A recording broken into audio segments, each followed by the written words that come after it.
time for the Pro Wrestling Time Tunnel Podcast. We've got lots and lots of things to talk about and to do today. Covering the territories from the 1940s to the 1990s. It's the best thing going today. Interviewing wrestlers, referees, authors, and other media personalities that have made the sport of professional wrestling great. The cream, yeah. The cream of the crop. And now, here's your host, Tony Richards. Well, hello, everybody. Welcome once again to another edition of the Pro Wrestling Time Tunnel Podcast. And we're up to episode number 19, and I've got two fantastic guests on the show for you today. Both of them worked in the Central States area. The regional booking office there was located in Kansas City, Kansas, and Memorial Hall was the big Thursday night venue that they wrestled in every week. They also wrestled in St. Joseph, Missouri. They wrestled in Des Moines, Iowa, Waterloo, Iowa. They wrestled in Sedalia, Missouri every Tuesday night. They wrestled St. Joe every Friday night. They actually did two television tapings, one in St. Joe and one in Kansas City. And when we get into the conversation later on in the show, we'll talk about the television a little bit. My first guest is a popular guest that is back by popular demand. We got so much great feedback the first time he was on, and he's going to be on a regular basis. It's my good friend, Jerry Oates. And Jerry held the NWA Central States Heavyweight Championship, and he's about to go into a feud in the Central States area in 1975 with Ed Wiskowski. And we lost Ed not too long ago, which a lot of fans who came later to the party might know him in his AWA run as Colonel De Beers. But Ed Wiskowski grew up in St. Joseph, Missouri, and had a big impact on the second guest that I have on today's show. But before we get to that, let's get into the program today, and let's talk with Jerry Oates about Central States Wrestling, the Kansas City territory in 1975. Hello again, everybody. Welcome back to another edition of Personalities, Territories, Towns, and Buildings here on the Pro Wrestling Time Tunnel. I'm your host, Tony Richards, and back by popular demand, everybody's been asking when he's going to be back, and he's back tonight. Jerry Oates is from his home in Georgia. Hey, Jerry, how you doing, man? I'm doing great, Tony. Man, how are you doing? I'm good. I'm real good, and I appreciate you coming back on the show. A lot of people have been asking when you were going to be back, so I'm glad you're back tonight. And they said that they never knew as much about the Kansas City territory as you and I went over last time when you were here. It was something else. It really was. I mean, it drew really pretty good money in the 60s and the 70s when you were there. I know it dried up quite a bit by the time the 80s rolled around, but there was a time where it was a good territory, right? Yes. Yeah. I mean, I enjoyed it. We went up into Iowa, down into Kansas. We would go to Quincy, Illinois.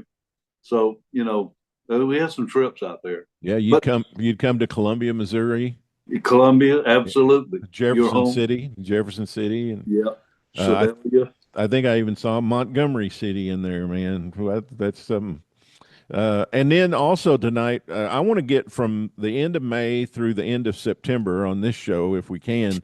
And in August, you start working in St. Louis a little bit, too, as sometimes the Kansas City guys would be over there in St. Louis working for Munchnick. And so I want to talk to you about that when we get there. But back at the end of May, you're wearing two different championships. You've got the Central States Heavyweight title, which is the main heavyweight title in the Central States Kansas City territory, and you also are the World Tag Team Champions with your brother Ted. And so you guys have been working with you worked with the interns at the first part of 75, but you in April and May you've been trading the belts back and forth with Yasu Fuji and Oki Shikina. And just to go back just a little bit and talk about those two guys. Oki and Yasu? Yeah. They were good. Of course, Oki wasn't as big as Yasu, and he was a little bit smaller, but we had some very, very good matches with them. I mean, very good. They hustled, and that's what it was all about.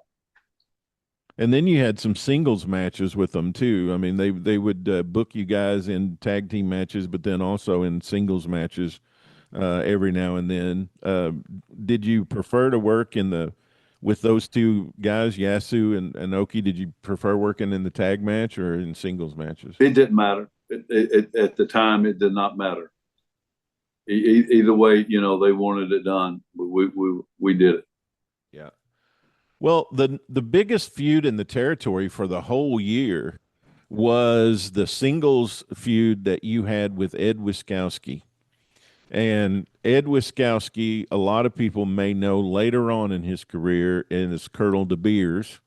Right. But he was Ed Wiskowski. That was his real name, Ed Wiskowski, and he was from St. Joseph, Missouri. So he's here working in his home territory. Exactly. And you guys are feuding over the Central States title, and you're going to hold it here to the end of May, but then he's going to beat you for it. But I want to start out in May in Kansas City. Now, what's interesting here is the way Bob Geigel kind of booked this, because Geigel's the booker, correct? Right. He booked you and Ed together in Kansas City and in Topeka, and he booked Mike George with Ed in St. Joe and Sedalia. So, I mean, that was just kind of interesting to me that they both were, Mike and Ed both were from St. Joe. Right. Yeah. Both hometown boys down there. Right. Right. So in Kansas City, let's just walk through these matches that you had with Ed. On the 22nd of May, you have a match in Kansas City, and you and Ed are both disqualified. Then you have a match the next week in Kansas City on May 29th, and Wiskowski comes off the ropes, and he's coming off the top to come down on you, but you catch him coming off the ropes, and you roll him up, and you pin him. Do you remember much about working with Ed during this time? Yeah. Ed and I were closer to the same, height and size. So it's funny, like my brother, he loved working with Wayne Calvin, who was later Dutch Mantel. They just clicked. They clicked together, and Ed and I, we just clicked, and it was, it was just smooth, we got along together in the ring. That never had any issues with anything the other one did or when the other one did it. We just clicked together, and and then I found that through my whole career. Some guys you just click with, and not that you have any issues with them. You just don't click. But yeah. Ed and I clicked. And Ed, we were talking before we went on tonight. Ed could work, right? I mean, he was. He was unbelievable, smooth. For a guy his size, he could do a lot of stuff. He did a lot of Harley stuff. The head dive off the top rope. Mm-hmm. He did it just. I mean, he was excellent at it, and he would. He was just a pleasure. He was. When you got in the ring with him, it was a night off because you knew it was going to flow and it was going to be good. And we both worked hard, didn't one never lay down on the other one, that'll make a stinkeroo, I don't know how to ask this. If I worked in the ring, I'd be able to ask you, but I'll kind of go take a try at it. But Harley and Ed Wiskowski and Mike George and a lot of those guys that kind of came out of Gus Karras, who was the promoter down there. Did they all Correct. Did they all kind of have a style that was similar? I mean, did they all work kind of the same? Or yeah. Now, I don't know how much input Ronnie Etchison had in training them. I think he did. I know he didn't train Harley, of course, but I think Harley being out there for so long, they might have kind of tailored their work after him a little bit, Mm-hmm. I'm just guessing, but Mike and I don't know how much we wrestle out there, but we wrestled quite a bit in Louisiana together against each other. And Mike was a strong boy, You I'm know, talking about strong. yeah, he was kind of had that fire plug build. Yeah, Yeah. he was very strong, very strong, fun to That work with. that building there in Kansas City, Memorial Hall, I mean, there's been just a ton of legendary matches there. There's been NWA World Championship matches there. There's even been, that's where Harley won the title from Dory Funk Right. Jr. What was it like working there on a week? You worked there every Thursday night for a couple of years, right? While you were there? Yeah. Uh, it was like when I worked in Atlanta at the City Auditorium. Mm-hmm. It kind of reminded me of that. I just thought about all the people that had been through there, from Milo Steinborn to Gene Stanley, if you knew who that was, Yep, you're right. Freddie Blassie, all those guys that preceded you, you think, I'm in the same building. And it was kind of that way in Kansas City, the history of it.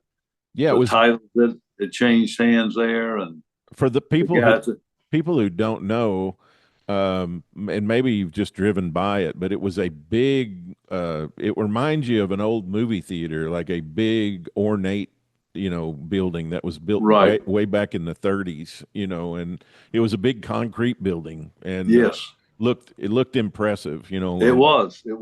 It was good for wrestling. There's certain buildings around the country. I know in Georgia, the Bell Auditorium in Augusta was perfect building for wrestling. Yeah. The building in Columbia, Missouri, you couldn't design a building better. Yeah. Some buildings had that atmosphere to it. It's like the people were on top of you. If they were in the balcony, it was like they were on top of you. Just the atmosphere of the whole building makes things totally different. There was a television taping. I think you dropped the title to Ed Wiskowski at on television, which was unusual for those days. Right, exactly. But Ed was I'm thinking Ed's a heel here, right? Right, always, yeah. Because you're the baby face, yeah. Always when I worked against him out there, yeah. But they're probably really trying to get him over here, all right? Yeah, sure. It's business. It's business. But I mean, I'm thinking that's probably why they put it on TV, right? Probably him beating you for the. And then when we go around again, to different, going up into Iowa and down into Kansas, and it just makes sense. Yeah, I mean, it really does. This wasn't no sweat off of my back because I beat a lot of guys on TV, so sure. I mean, it's what it's about. It's about business. Everybody gives to everybody. Then you come back around in Kansas City then for the return match, and Wiskowski wins that match by DQ because you've got blood. You've bladed and you've got blood, and your vision is all impaired, and you hit the referee instead of Wiskowski. You remember that match at all? Yeah, I do. And then you come back the next week on the 12th in June in a match that's not for the title, but it's a chain match. And you and Wiskowski are hooked together by a chain. And you win the match by dragging him around to all four corners of the ring. And this goes like 22 minutes. I mean, this is a long, that's a long chain match, man. I can't believe you said that. When the match, I mean, it was one of those things. It was just right at the right time. Probably could have never duplicated that match ever again. So we got back to the dressing room, and some of the guys had been in the business a while. They said, "We've never seen a chain match last that long." I said, "Well, tell me what we did wrong." Well, nothing really. We just never seen it. We weren't thinking about the time. We were thinking about what we were doing. Yeah. Right. And he would maybe drag me to one or two corners or get me to three corners. And it's like you start over again. It was one of those things. It just felt right at the time. And we did it. He and I thought it was all right. They said there wasn't nothing wrong with it. So it was just long. So. Yeah. For a gimmick match, the chain match like that. Yeah. And we held the people's attention. Yeah. Standing up, almost to the fourth rope, and he does something, pulls me back, and we got to start over again. We took our time with it. Instead of boom, boom, boom, boom, got a chain, hit somebody with a chain, boom, it's over and drag them around. We didn't do that. We was on top. We was on the main event. Well, these 3 matches in June, I mean, they just logically make sense because you get all bloody, right, in the first match. You hit the referee by accident. You get disqualified. Then you come back with a chain match. Now you're hooked to the guy, right? So you ain't going to mistakenly hit anybody because you got a chain around your wrist. And I had the chain on first, and he's not wanting to put it on. And, it was just – it was one of those things. It was, in my mind, in his eyes, when it was all said and done, we thought we did that right at the right time. Right. And you can tell by the people. Yeah, they're going to whether you're getting them or you're trying to get them, and once you get them, you don't want to lose them. You know what I mean? It's psychology. What have you seen guys do in a situation like that where they do lose them? Like what do they do that gets a match like that off track? Well, once it goes sideways, it's brutal to get it back. That was like, I don't know if I told you about the tag match with my brother and I against Wiskowski and Tank Patton in Wichita. Okay. No, we haven't talked about it. Let's talk about it. You want to hear it? Yeah, let's hear it. Okay. So my brother's booked in Japan. And so that's the first time he ever went. So I don't know why he went and I didn't go. I don't know how that happened. It didn't matter because I'd been 2 or 3 times already. So he goes. So we're working in Wichita. I think it was just him and Ed in a singles match. And my brother could work. He could work. So my brother could dislocate his shoulder. His shoulder blade would just be all jacked out in the back. So Wiskowski ran him into the pole, and my brother had the shoulder blade came out. He could dislocate it. So they carried him out, and then boom, he's gone to Japan. But before he left, we said he went back home, came back to Columbus to Houston Clinic, let Dr. Andrews check it. Mm-hmm. So I took pictures of him in the bed. These were sent from Columbus, but I took them before he went to Japan. This thing built up while he's gone, built up. And talking about, I'm throwing this at you because of the chain match went so long. Yeah. So we get to Wichita, and my brother was over in Wichita. That was like his town. That place, you couldn't get another human in there. Wow, that's at the Century 2. Downtown. Yeah, right. Centralplex, I think they call it. Century 2 Auditorium. Is that what it was? Yeah. You couldn't get another one in there.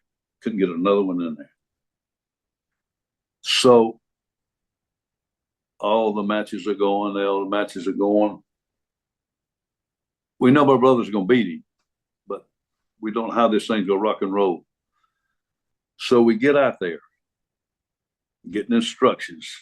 They said, let him start. I said, it's going to kill it. Because, I've been telling him, he's been sending me messages. He's getting ready. He's rehabbing his shoulder, and how bad he wants Ed, and blah, blah. I said, if he starts it, even with Tank, it's like, I said, I'm going to start this thing. Yeah. I don't have a clue how this is going to go. Well, you want the crowd to wait for him to come in the ring, right? Now, talk about timing, and I had them in my hands. But I'm doing it for him. Right. My brother. This is his town. We built this up for a month or 5 weeks. We built this for 5 weeks. Because I kept telling him when he comes back, Wiskowski, he's going to eat you alive. So he comes back. So I started. I think Tank started. Boom, boom, boom. It starts.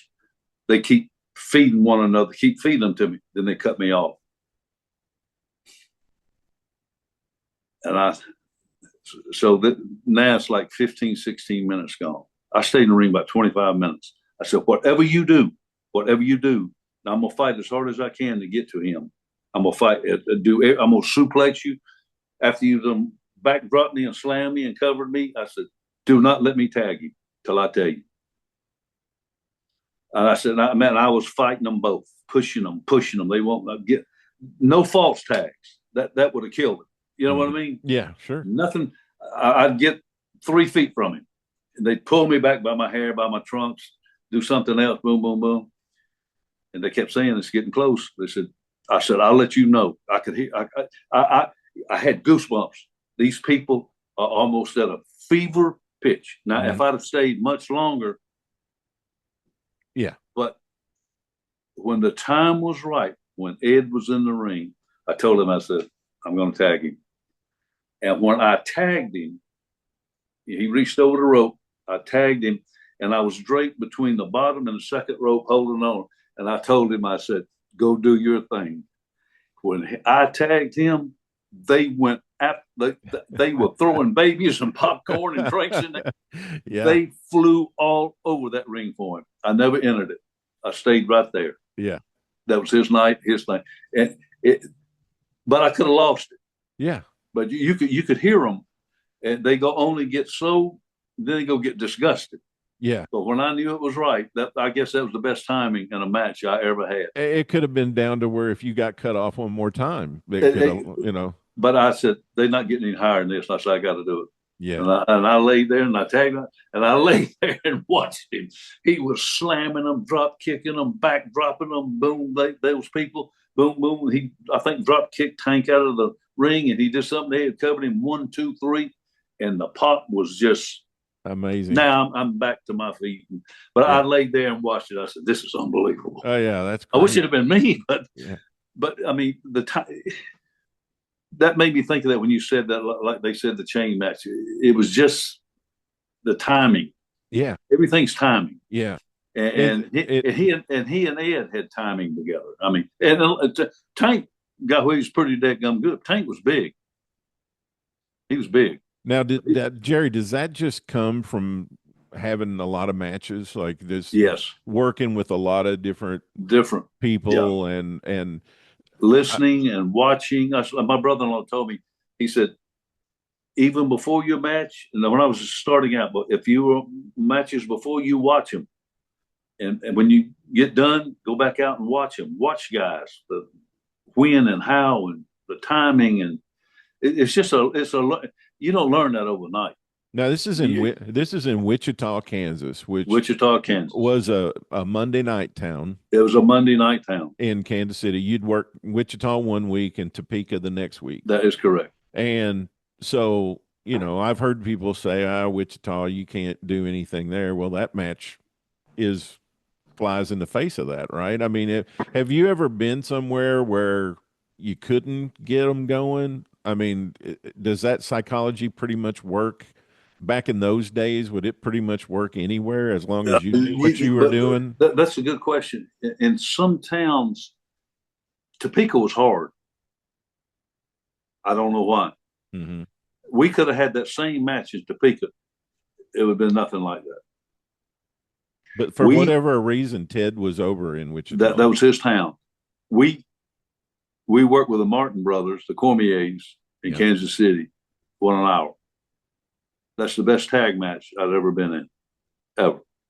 We won an hour. We're in St. Joe the next night. We're going to do an hour. They didn't. We thought we was going to have them falling out of the bleachers there. Yeah. Nothing. Huh. I don't know. What was it about Ted and Wichita? I mean, what was it? I don't know. I never figured that out. Some guys just get over in certain. That was his town. Yeah. I mean, we had more tag matches there than singles, but they love my brother. I guess he's the smaller brother, but he was talented. Now I give him credit. Sure, he was talented. Sure, very talented. So you come back in Kansas City with this return match, which makes sense because you had the first match where you were bloodied and you hit the referee. Then you had the chain match. Now you come back for the title in Kansas City, and Wiskowski wins again, right? And then they start booking this match over in Topeka. And we just talked about Topeka was a little bit of a rough town to work in. What about you and Ed working in Topeka? What was the reaction to you guys there? Yes, we had some good matches. It's just you feel it. No matter what you do, you're not going to get that pop that you want. I mean, you could tell Bob Geigel as the booker, he's trying to get you going there because he's booking you in gimmick matches. So right. In August, he books you in a Texas death match, and then in September, he books you in a cage match in Topeka. Did you feel like you ever got it going? Yeah, it came up. It came up. I know we was there one night. There was a bomb threat. They evacuated the building. But I stayed in the dressing room. There ain't no bomb in this building. Yeah. Who wants to kill us?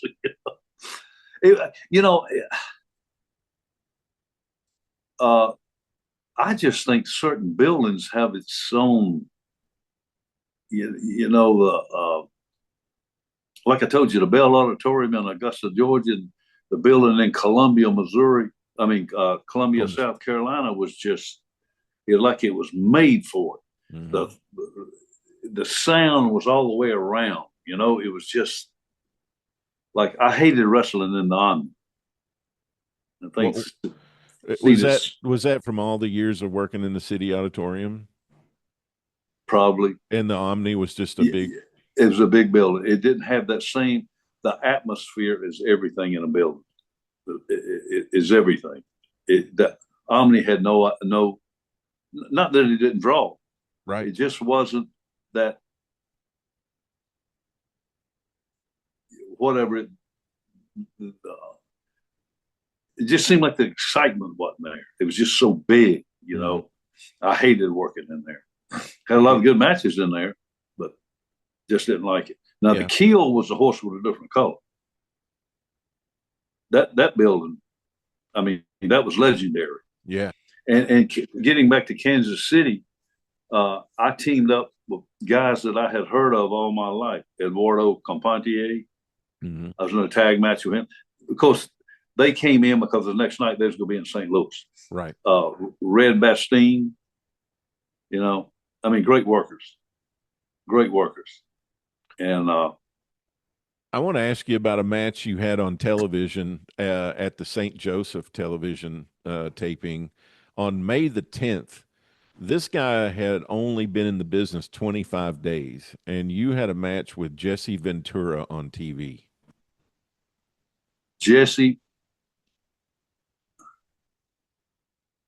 I know Gagne didn't train him. Eddie Sharkey did, who I never met. Not saying nothing against him, but Jesse wanted to be, who? Billy Graham. Mm-hmm. And he wasn't. Because Jesse had seen him up there in Minneapolis, where Jesse's from. And, I guess that was his idol, so to speak. And he was green. He was green.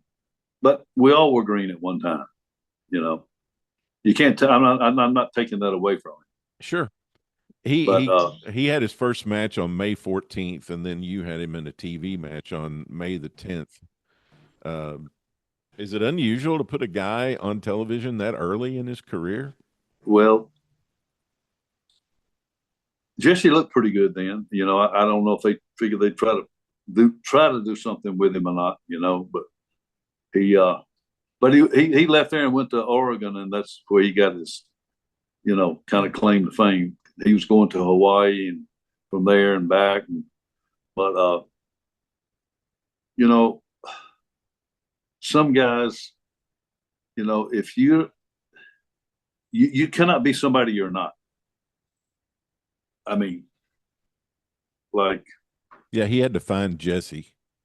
Exactly. Rather than what Billy Graham. What suited him, I knew I wasn't going to be a superstar of Billy Graham, or that was, that wasn't my goal. I wanted to be a good worker. Mm-hmm. I wanted to be able to work with anybody, and I figured my work would get me more places than having a super body and couldn't work. Because how long can you hide that, and Billy Graham wasn't. I mean, I met the man, but he was limited.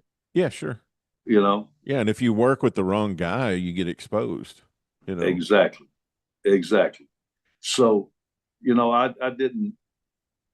That was never my forte. I just wanted to be as good as I could be, and possibly go to any territory I wanted to go to, or on account of my ability, not the way.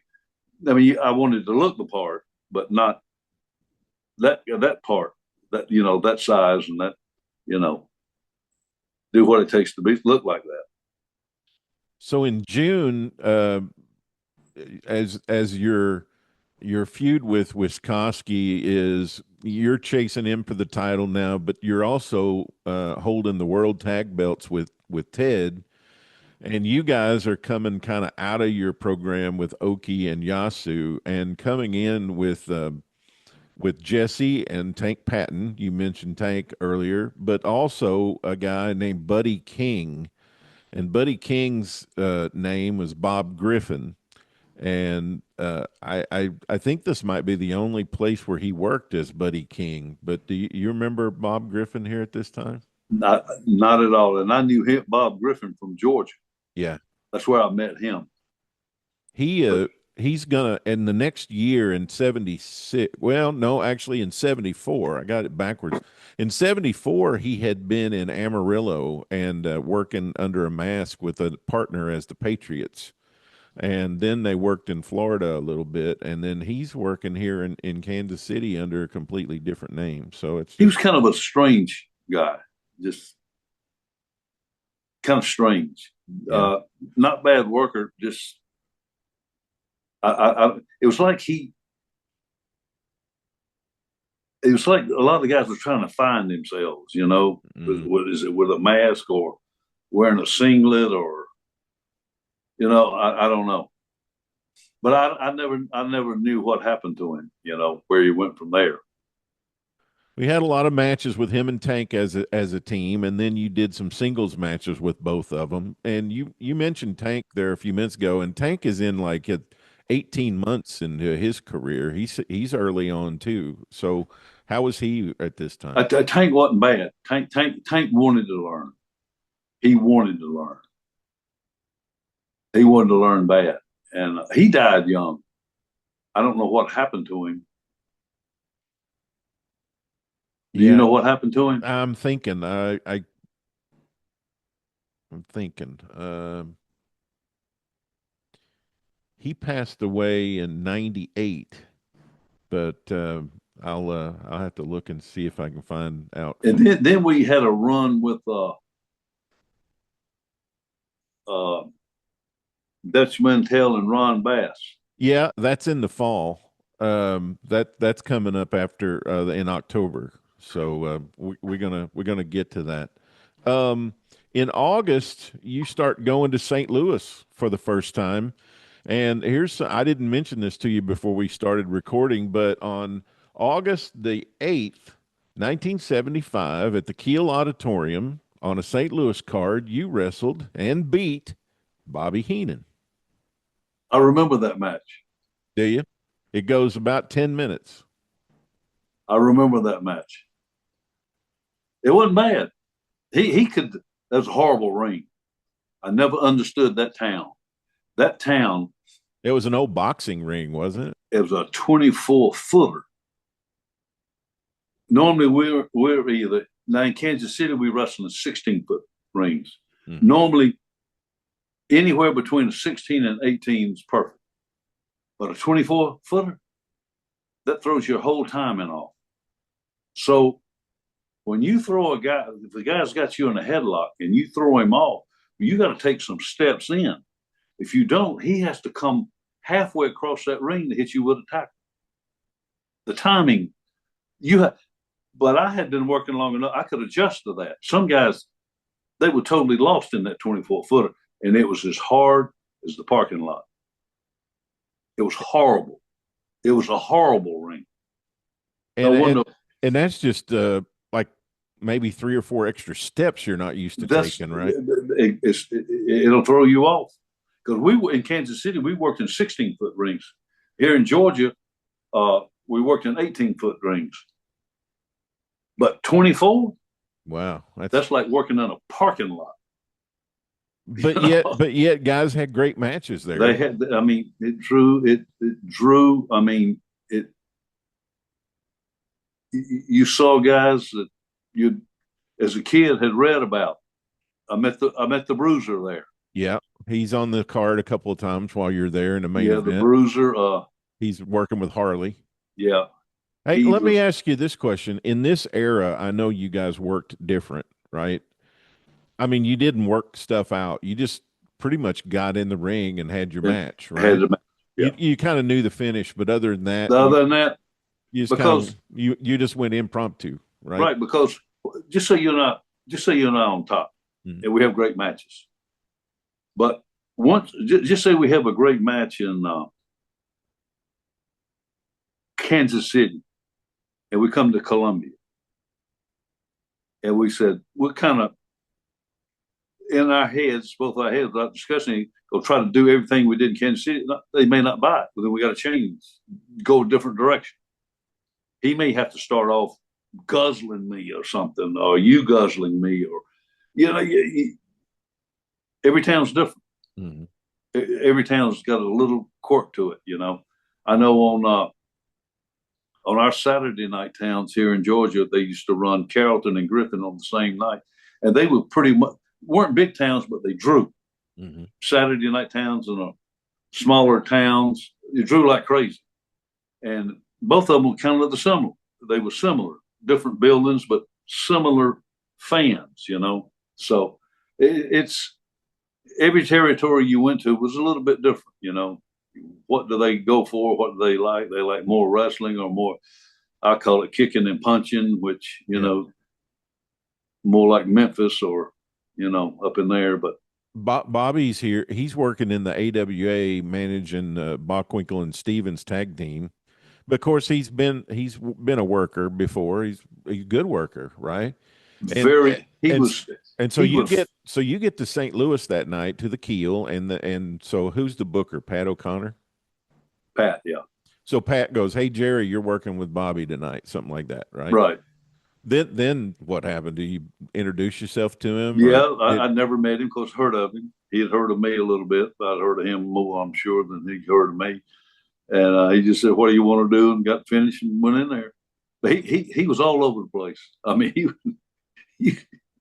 he would take bumps and pretty bumps, backdrops, and I gave him a turnbuckle. He goes in upside down because he had been around Ray Stevens. Right. Yeah. I seen Ray do that every night. That was Stevens' thing. Yeah. My brother worked with Ray Stevens there one night in St. Louis.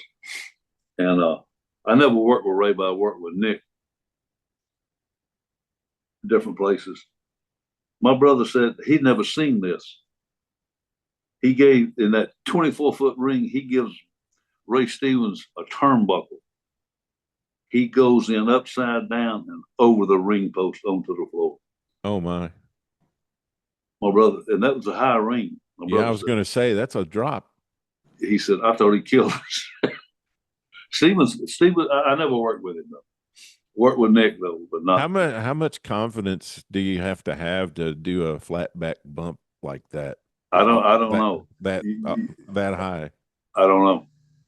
And this was back then. You got to remember too that nothing around the ring. I mean, there was no padding, concrete floor, right? No padding. But St. Louis was. And that probably made fans in St. Louis a little antsy. I'm sure they never seen anything like that. Because Sam he didn't allow much outside the ring. So we're at TV on a Sunday. We did TV tapings in St. Louis on Sundays, right? Yeah, at the Chase. At the Chase.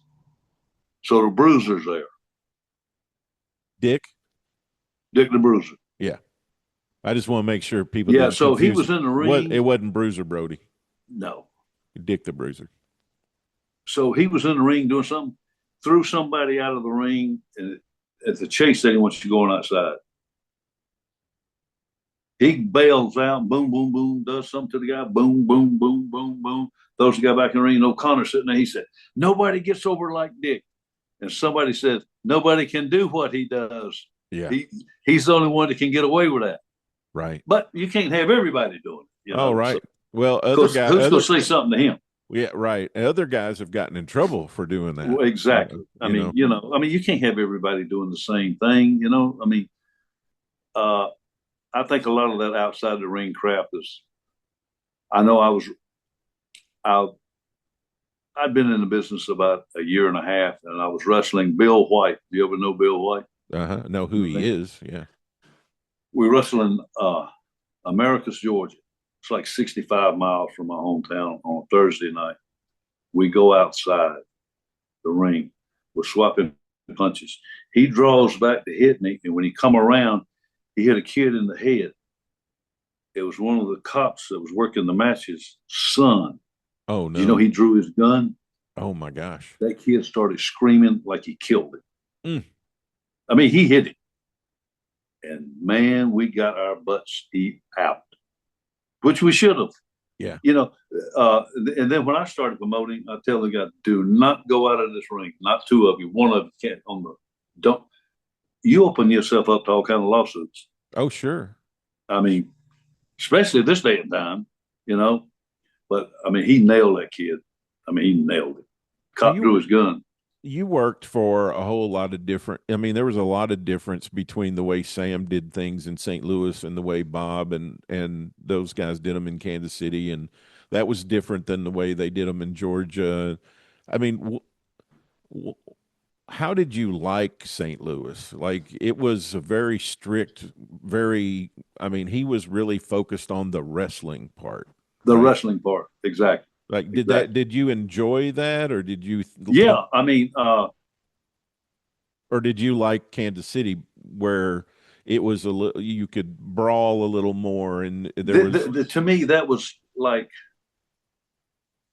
going to St. Louis was like the icing on the cake. I mean, everybody wanted to go to St. Louis. Right. I mean, the Keel. Everybody wanted to go to the Keel. It's like the only building I didn't go to that I wanted to go to was Madison Square Garden. I just didn't go there.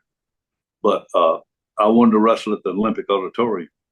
So when I left Oregon, I told you I booked myself in L.A. and spent a week out there just to wrestle there. Oh, that's awesome. That was kind of. I can't wait till we get there, and I want to talk to you about it. And the history of the Olympic Auditorium. I mean, from all the great boxing matches and. Gorgeous George, John Tolos, Blassie, and all those guys, because I wrestled Tolos a lot in Louisiana when he came there. Well, the another guys that you're familiar with, the Garibaldis. I mean, they were huge in Los Angeles. They were big. I mean, just the history of it. I walked around in there like a kid, Mm-hmm. It was awesome. And the Keel had a mystique to it about it, of just the history of it, and just think of all the guys that had been through there, Well, at that point in 75, I mean, that's 27, 28 years Muchnick's been promoting there at that point. I mean, almost 30 years. You know who Bobby Bruns was? Oh, of course, yeah. He was there, always there. We used to jank on him. He's a world champion. Yeah. Well, he's a nice guy. He was instrumental in getting wrestling into Japan. Is that right? Yeah. Bruns was? Yeah. I had Fumi Saito on the show here the other night, and he's a Japanese wrestling historian from Tokyo. And he talked about how Ricky Dozen and Bobby Bruns were big buddies. No kidding. Mm-hmm. I didn't know that. Well, I used to talk to him. He was a nice man. I bet he was fascinating to talk to. He was. Very nice. Very nice. So the next time you go to St. Louis is on August the 22nd, and you're in a 6-man, and this is interesting too. So this is a 6-man elimination match, 3 guys on each side, and the way this works is when before you go any further, was Wilbur Snyder one of them? That's it. Yep. I'm gonna tell you about that. It's Wilbur Snyder and Bob Geigel and you. And on the other side, Big Bill Miller, Ed Wiskowski, and Bobby Heenan. And in an elimination match, when a guy gets pinned, then it's 3-on-2 and 3-on, ever how it goes, right? The what guy gets eliminated, he's out of the match until it gets down to two guys. So tell me about the match. I don't know who won it. Well, you guys did. I don't know who pinned who, but you guys beat I know the other two. I must have, because when they got the finish, Snyder looked at me. He was hot as a 38. Because Wilbur Snyder and the Bruiser were. Oh yeah, He like, who's this guy? They're business partners. Yeah, he's like, who's this guy? I guess he didn't appreciate it, but that's not my town. Yeah. So in an elimination match, then Wilbur would have had to got pinned then, right? Because if you won the match, then you were in there. Yeah. Probably came down to you and Wiskowski, since you guys you guys had the Kansas City program, maybe. But he was shocked. I remember that night. See, I knew when you said 6-man Snyder. Yeah. Well, the guy I wanted to really know about, and I don't know if you wrestled him very much more other than this match or knew him, was Big Bill Miller. Yeah. He put me over in a singles match. Nice man. You know, he's a veterinarian. Yeah. And I knew his brother, Danny. Mm-hmm. Danny was in Florida when I started. And Danny, as a matter of fact, when I went to Japan the first time, he was on that tour. But you talk about a big man. He could handle himself too. Oh, there's a reason they call him Big Bill Miller. I mean, yeah, he wrestled at Ohio State. Yeah, a guy not long ago that I talked to said that he was neighbors with him after Bill had retired from wrestling. He was a cattle rancher in Oklahoma. Bill was? That's what this guy said, and he said he had the ranch next to him. And really? He always talked about the wrestling days and everything, and down at the feed store he'd talk about it and everything. And did you ever hear of DMSO? It's a horse liniment, and 74, 75, everybody was using it. You know, well, my dad probably used it all the time, but I didn't. It had a horse leg on the label. Oh, So I'm in St. Louis one night, and Bill came down to my dressing room. We were just shooting the bull. He saw that bottle in my bag. He said, well, he's a veterinarian. He said, what do you, I mean, this is the legit stuff, not some off the wall DMSO, is real stuff. He said, what are you doing with that? I said, well, I'm putting it on my knees. My knees are bothering me. You know. Oh. He said, but you could put it on your knees, and in 5 minutes you could taste it in your mouth. He said, you know that stuff gets all in your system? He said, you know what I want you to do with that bottle? Throw it away. Oh, really? And I never used it again. He told me what it had in. I think he told me it had turpentine in it. I forgot what he told me. He knew he was a vet. Of course, he used it on horses. Well, of course, yeah. But a horse circulation system's different than a. I would think, yeah. But he was a nice man, you know, educated, nice. He just enjoyed doing it, you know. Well, you brought this name up, and this is back in Kansas City on the last show of August. It's August 28th, and it's a tag team match, Okie Shakina and Tank Patton against you and Red Bastine. What's Red doing here in Kansas City? It's just this one match. He's going to be in St. Louis the next night. Okay. Did you know he could work? Oh, my gosh, yeah, and I got so much respect for him, too. You don't hear about his booking, but he was a great booker. Really? Mm-hmm. I did not know that. That was the only time I ever met him. But he was super nice. Yeah, I mean, you and I have talked about great bookers before, Leo and Renesto and different ones, but I mean, Red was right there too. Where was he booking? He booked just about everywhere. He booked Texas a lot. He booked a lot for Fritz in Dallas. I think he was the booker before you got there, because when you got there, Leo was there. Leo was the booker. Yeah, and Red had been there for 1.5 years or 2 years, and had I did not know that. He had gotten Houston up going really strong, and some of those other towns in Texas that had been a little down, but he got them up and going. But he was a good worker, yeah. Smooth as silk. And that doesn't always translate. You know, when a guy's a really good worker, he's not always a good booker, or vice versa. You look at athletes like great quarterbacks or great whatever or great baseball players. They're not such hot managers or coaches. Did you like working in a tag with him? Oh yeah. He was just happy-go-lucky guy.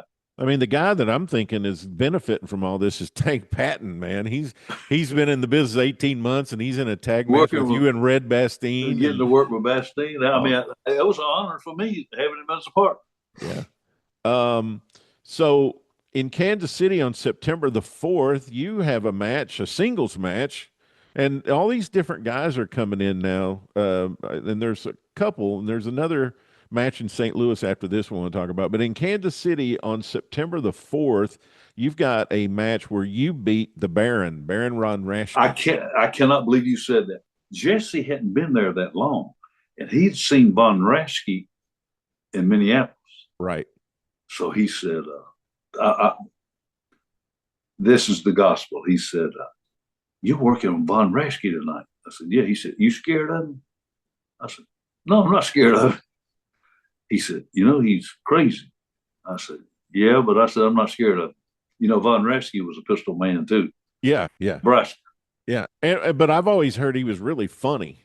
Like he was a character. I'd never met him. Yeah. Till I got in the ring. You know, he's crazy looking, cauliflower ears, and his mouth, and I'm thinking. They told me he was Jim Raschke from Nebraska. Jim Raschke from Nebraska. He's from Nebraska. He was like wrestling Wiskowski. Nothing. I mean, vicious looking guy. Yeah. But just he knew what he was doing. He was a heck of an amateur at the University of Nebraska. Oh yeah, he could handle himself. I mean, he was a professional. You know, most of those pistol guys, they didn't talk that stuff. You know, they knew they couldn't make a living doing that. You couldn't go around stretching all your opponents. Right. You know, nobody's going to use you. Nobody's going to work with you. And you know, you may be able to draw money or not, but I never heard him. I never heard the guys that could really, really like him or Briscoe or Roop or any of those guys. They never talked that junk. You already knew it. Yeah. Or Dale Lewis, you knew it. I'd give $20 to be able to go back in time and be there and hear Jesse right then. I swear he said that. He said, you're not scared of him? I said, no. I have no reason to be unless I knock his teeth out or something. The next night in St. Louis, so this is you beat Von Raschke in Kansas City on the 4th. Then on the 5th, you're back in St. Louis again at the Keel. And you're in a tag match, and your tag team partner is Pat O'Connor. And you guys beat Ox Baker and Dick Murdoch. And that match goes 20 minutes. Now, I can't believe Ox goes 20 minutes, but it's a tag match. I imagine Dickie probably worked. Dickie probably won 18. Yeah. You talking about a worker? Yeah. Now, he and I had some matches. But Ox is going to go at his pace, which is slow. You know, you just have to adjust yourself. I mean, you were in there with the one. I think he's underrated as the NWA champion, Pat O'Connor. The first night in Kansas City, I went 30 minutes with Pat.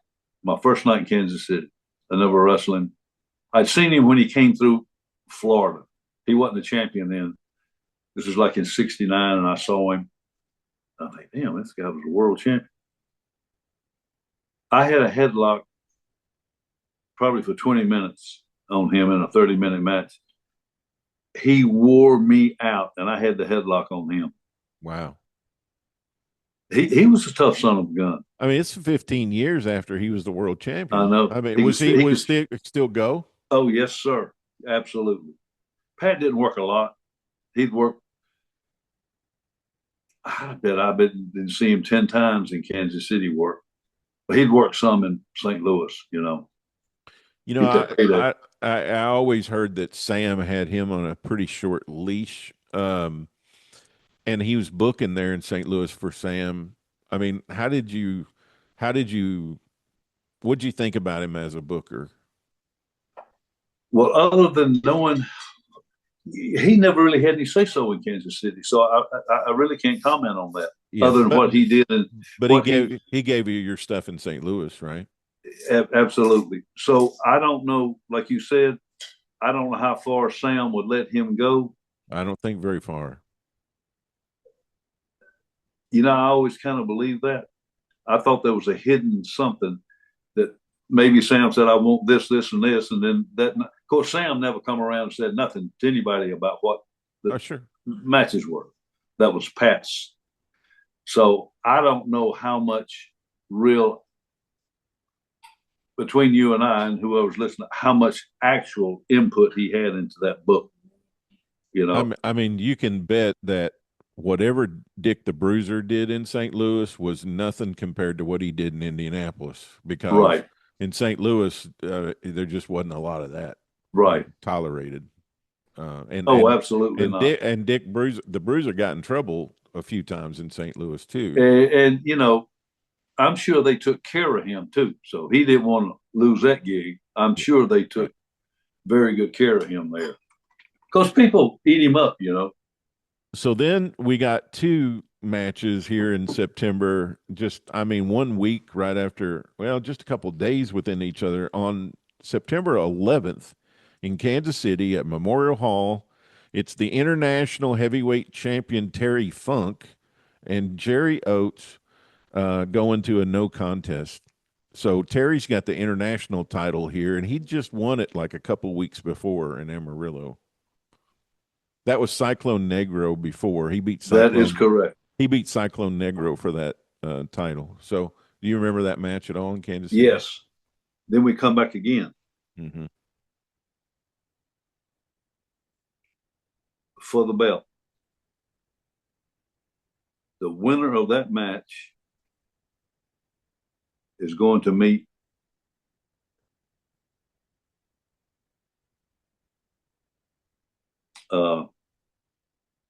Jack Briscoe. Jack Briscoe, because I'd already wrestled Briscoe in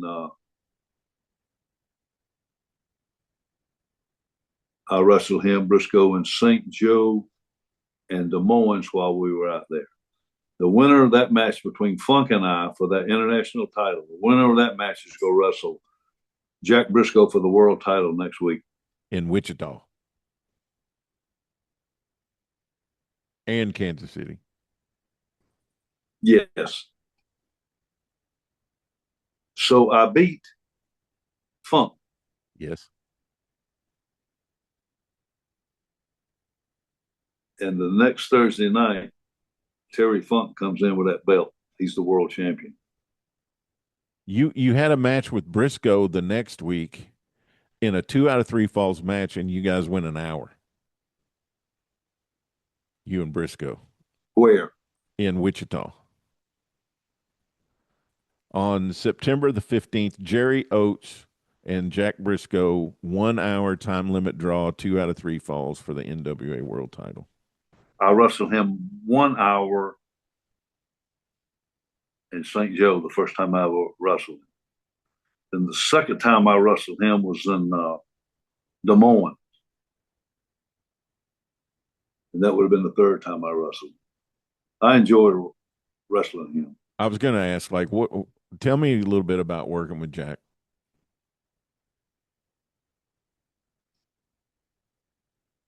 He was the world champion, right? You didn't open your mouth. I tried it. The first time I worked with him, he said no. And I said another word. Was it? He's easy? only. Was it easy? He's the only world champion I worked with that ever said that. I don't know if he did it to everybody else, but I never said another word anytime I worked with him. Whatever you want. I just imagine. I mean, I don't know, of course, but just speculating and thinking. I mean, with that schedule, don't you think you probably go on autopilot after a while and just kind of, you know, you want to be the one to call the match just to. And he's a champion. And he's a champion. Right. Who called the match? I can understand that. There's some things he might not want to do. I thought about that title. I told you I was approached about it one time. Yeah, we talked about Which that. never came to pass. That's neither here or there. But I've looked back.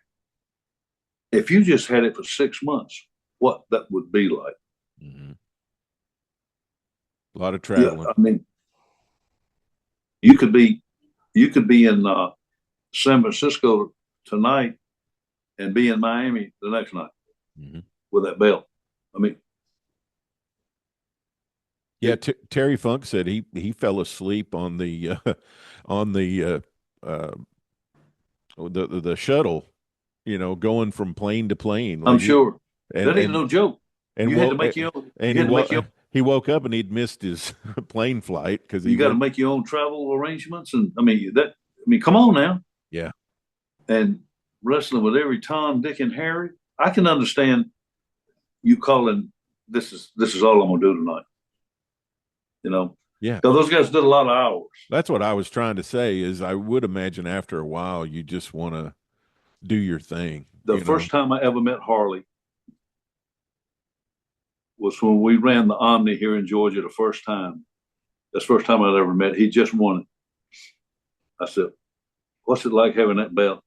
He said, "Daddy, I've had it 9 days and I've gone 9 straight hours." Wow. That was just him. Like I was going to be there for that time, the middleman for a couple of months. And, Yeah. But the thing is, Jerry, is you have no control over your schedule now. That you have to make the schedule you're given. And like and I know you did this before. I don't know exactly how you handled it, but you and Ted went to Japan. You guys won the tag belts, right?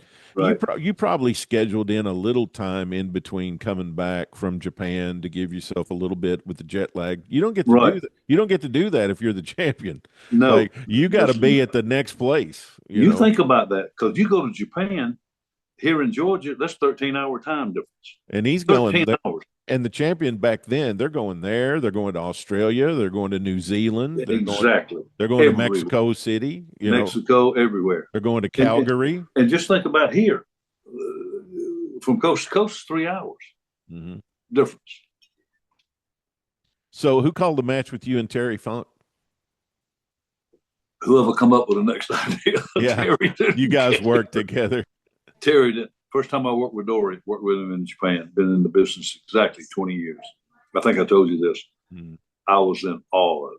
Because he traveled with the Japanese guys. Him and Terry, when they were over there. And I said, God, I'm going to wrestle Terry Funk. Dory Funk. That was my epitome of a world champion, his work. He did nothing that was wasted. He did nothing that wasn't solid. He did nothing through very few fists. So I got in the ring with him, didn't open my mouth. I had that much respect for who he was. And I saw him in the hall the next night. I said, it's the first time I worked with you, Dory. I said, I've been in business 20 years. He said, I knew we'd never worked before. I said, if I ever work with you again, I said, while we're here, can I call anything? He said, call anything you want. Oh, wow. That's great. But he's not the world champion anymore. But yeah, can you imagine the hours he did? No. For 3.5 years. He was a master. Have you ever pulled up those matches of him and Briscoe? Oh, sure. Yeah. That's classic stuff. That's where Jack really learned to work, because before Jack got that belt, he was going all over the country working with Junior. That's where I think, of course, he was a natural wrestler anyhow, but that pro stuff, him and Dory did together. Oh yeah, they did 3.5 years with Dory as the champion. Then they did 2.5 years with Jack as the champion. For almost 6 years, that was the match. And I've said this before. It was almost unfair, in a way, for Terry to get it after that, because for almost 6.5 years, that match was the match. And now all of a sudden, you've got to come up to that standard, and almost nobody could match that standard. And it never was, in my opinion. And I had a lot of matches with Terry, but yeah, he was a different kind of work. He'd clown. He'd do some clown stuff. Yeah. And that rope rocking back and forth, and which I don't think that's what a world champion should be. So then back to St. Louis on September 19th. I got two more matches to ask you about. September the 19th, your tag team partners this time with Rocky Johnson.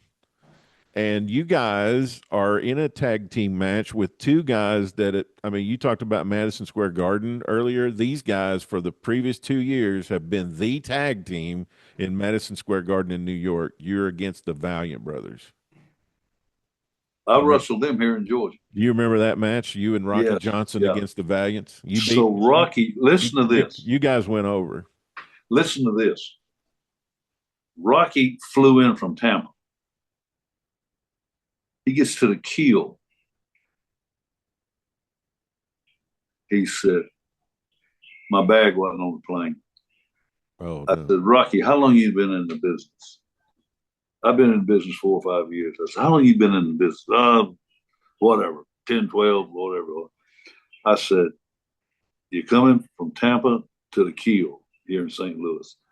I said, I've never flown anywhere, which I had, without carrying my wrestling gear on the plane with me. He had no boots. He had no trunks. No, he had to borrow boots and trunks. I said, I hope that taught you a lesson. Where his bag was, who knows? Yeah. That's the first time I ever met him. And I said, Rocky, how long you been in the business? Good. You don't check your wrestling gear.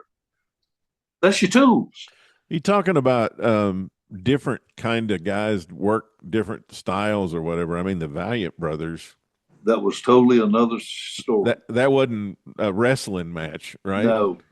You know, I never understood what care, not speaking of being jealous or anything, the care they took of Jimmy. He was the quietest guy in the dressing room. Never say a word. But he'd get out there and clap those hands, and the work was horrible. Yeah. They took care of him. Yeah. Yeah, I mean, all of his matches, it didn't matter if he was face or heel. They were the same. Exactly. Dancing around, doing to the throat. You saw it. And they took care of it. They used him good in the Carolinas. Everywhere. Uh-huh. But, you know, Jimmy Valiant probably is over today. He could probably go out in a high school gym He somewhere. just quit working. He's like 80 in his mid 80s, isn't he? Yeah. He just quit working, I heard. Yeah. He was a nice guy, though. Very nice guy. Yeah. So so this must be the time too where Ted's gone. Did you say he was in Japan when you did the shoulder injury? Yeah. To take him out, because you're teamed up with Akio Sato a couple of times, and just different partners. While I guess you're waiting for him to get back. But you're with Jesse Ventura again in Kansas City. I mean, they keep putting you and Jesse together, I guess, because they know you can take care of him. Yeah, you know, because I've been working longer than him. But the only way you can get any better is getting in the ring with people better than you are. I mean, when you're coming up, that's the only way and listening. Right. But some people get it and some don't, regardless. And I think you told me before that Tank Patton, and even though they were heels, Tank Patton and Jesse rode with you guys, right? They what? They rode with you guys to town to town. Yeah. Not all the time, but a lot of Tank would. Yeah, with Jesse too. We sneak in and out, and sure. But my brother had this huge, beautiful van, and yeah, and it can't see, you know. Nah, and the windows, he had a mirror. It was gorgeous. They just Tank would call the house and say, "What time's the Silver Streak leaving?" Man, I tell you what, Jerry. I mean, that's some real big, legendary names that you worked with in those 3 months. Yeah, I look back at it, and I mean, that middle part of 75 there. I mean, just think about all the guys you worked with there. I know it was. when you're doing it at the time, but I look back at my career, I wrestled Russell Luthez on Atlanta TV, and I was horrified. I'd only been in the business less than a year, and I'm wrestling Luthez, I mean, and I knew who he was when it was over. I mean, he don't play out there. He didn't. He was a tough son of a gun. And then I wrestled O'Connor. Just a lot of guys had been world champion, and just look back and say, my gosh, I've been blessed. I've been more than blessed, and have met you. You're such a knowledgeable person at this, and you're a great interviewer and a great host. Man, I wouldn't take anything for our relationship. It's I don't know if a lot of guys feel the way I do. To me, it's an honor for you wanting me to be on your show. Yeah. Of all the people you've had, I mean, it's an honor to me, and I want you to know that. I appreciate that, and I mean that.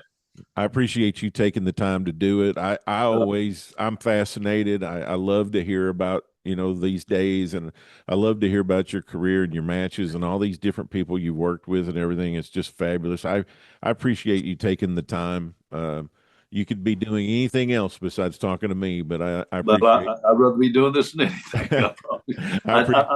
It's not an ego thing. It's just to maybe pass on what I did to somebody else that's listening, and maybe saw me somewhere. Oh, I guarantee you, people are. We got great feedback from our last one, and we're going to have great feedback from this one. Well, I hope so, because a lot of times guys think they're bigger than the business, right? The business can't do without me. But I always took time to sign any autograph anybody asked me for, because every now and then somebody might ask me this far and few between now. But without the wrestling fans, we were nothing. That's right. We were nothing. And without our listeners, we're nothing on this show. The same here, And I hope I try to be. I'm not trying to be. I'm as truthful as I can be. There's never been any BS in any of my stories. Because anybody can go look anything up I say, and I just hope that they appreciate that. I don't come on here and say I was the greatest thing ever. Put on a pair of trunks and tights. I wasn't, but I tried to do my part. I tried to carry my weight, and I think I did. You did. So. You did, man. Well, I appreciate you. I can't wait for you to come back, because when you come back, we're going to get into October, November, December, and that's when we're going to get the Outlaws, Dutch Mantell and Bass are going to be coming in. So I can't wait. Sounds great. I can't wait to talk about that. You and Ted against the Texas Outlaws. So we'll do it. We'll get that next time. All right, Jerry. Thank you so much, man. Right. Good night. Thanks to all the fans. Well, I hope you enjoyed that conversation with Jerry Oates as much as I enjoyed having it with him. I love Jerry. We talk a lot, several times a week, a lot of times, and he's just got so many wonderful and fantastic stories. I can't wait to share them all with you, as Jerry is a regular contributor here on the podcast. Well, as you can see, if you're watching the podcast this week, I'm here at the Richards Ranch. I'm in the middle of this transition. I'd lived in Missouri for 32 years, 33 years. I can't even remember, it was so long. I actually passed the amount of time that I lived in Kentucky. I grew up in Kentucky, and I lived there for the first 30 years of my life. Then I moved to Missouri, and I lived there for 33 years, 32 years, 30, somewhere around in there. But anyway, I've been transitioning and moving back to Kentucky. I bought a little piece of property that is adjacent to my mom's place and the horse ranch that I grew up on. And so my mom is getting a little bit up in years, and I want to try to make sure she can live in her house for the rest of her life. So I bought a little ranch next door to hers. We're here at the Richards Ranch, and you can see I've taken this old house that I think was built in 1953. I think I saw in the property papers when I bought the place. And I've been remodeling it all year long this year, and we're still in a stage. You can actually see a little bit behind me if you're watching this week. You can see my podcast studio is being built back there that I'll be working in my office, my wrestling room, podcast studio, all that great stuff. So I'm actually sitting in the kitchen right now in a makeshift place where I can do the podcast. But so I appreciate you watching and listening and being a part of our show every single week. I always get great comments and feedback from everybody. You just send me the most wonderful notes about our program, and I really do appreciate that. And I appreciate you hanging with me during this transition that I'm going through right now. I tell you, trying to keep up with my regular business and doing the time tunnel and writing the books and writing the posts and all that. I mean, it's a lot, but I'm having the time of my life.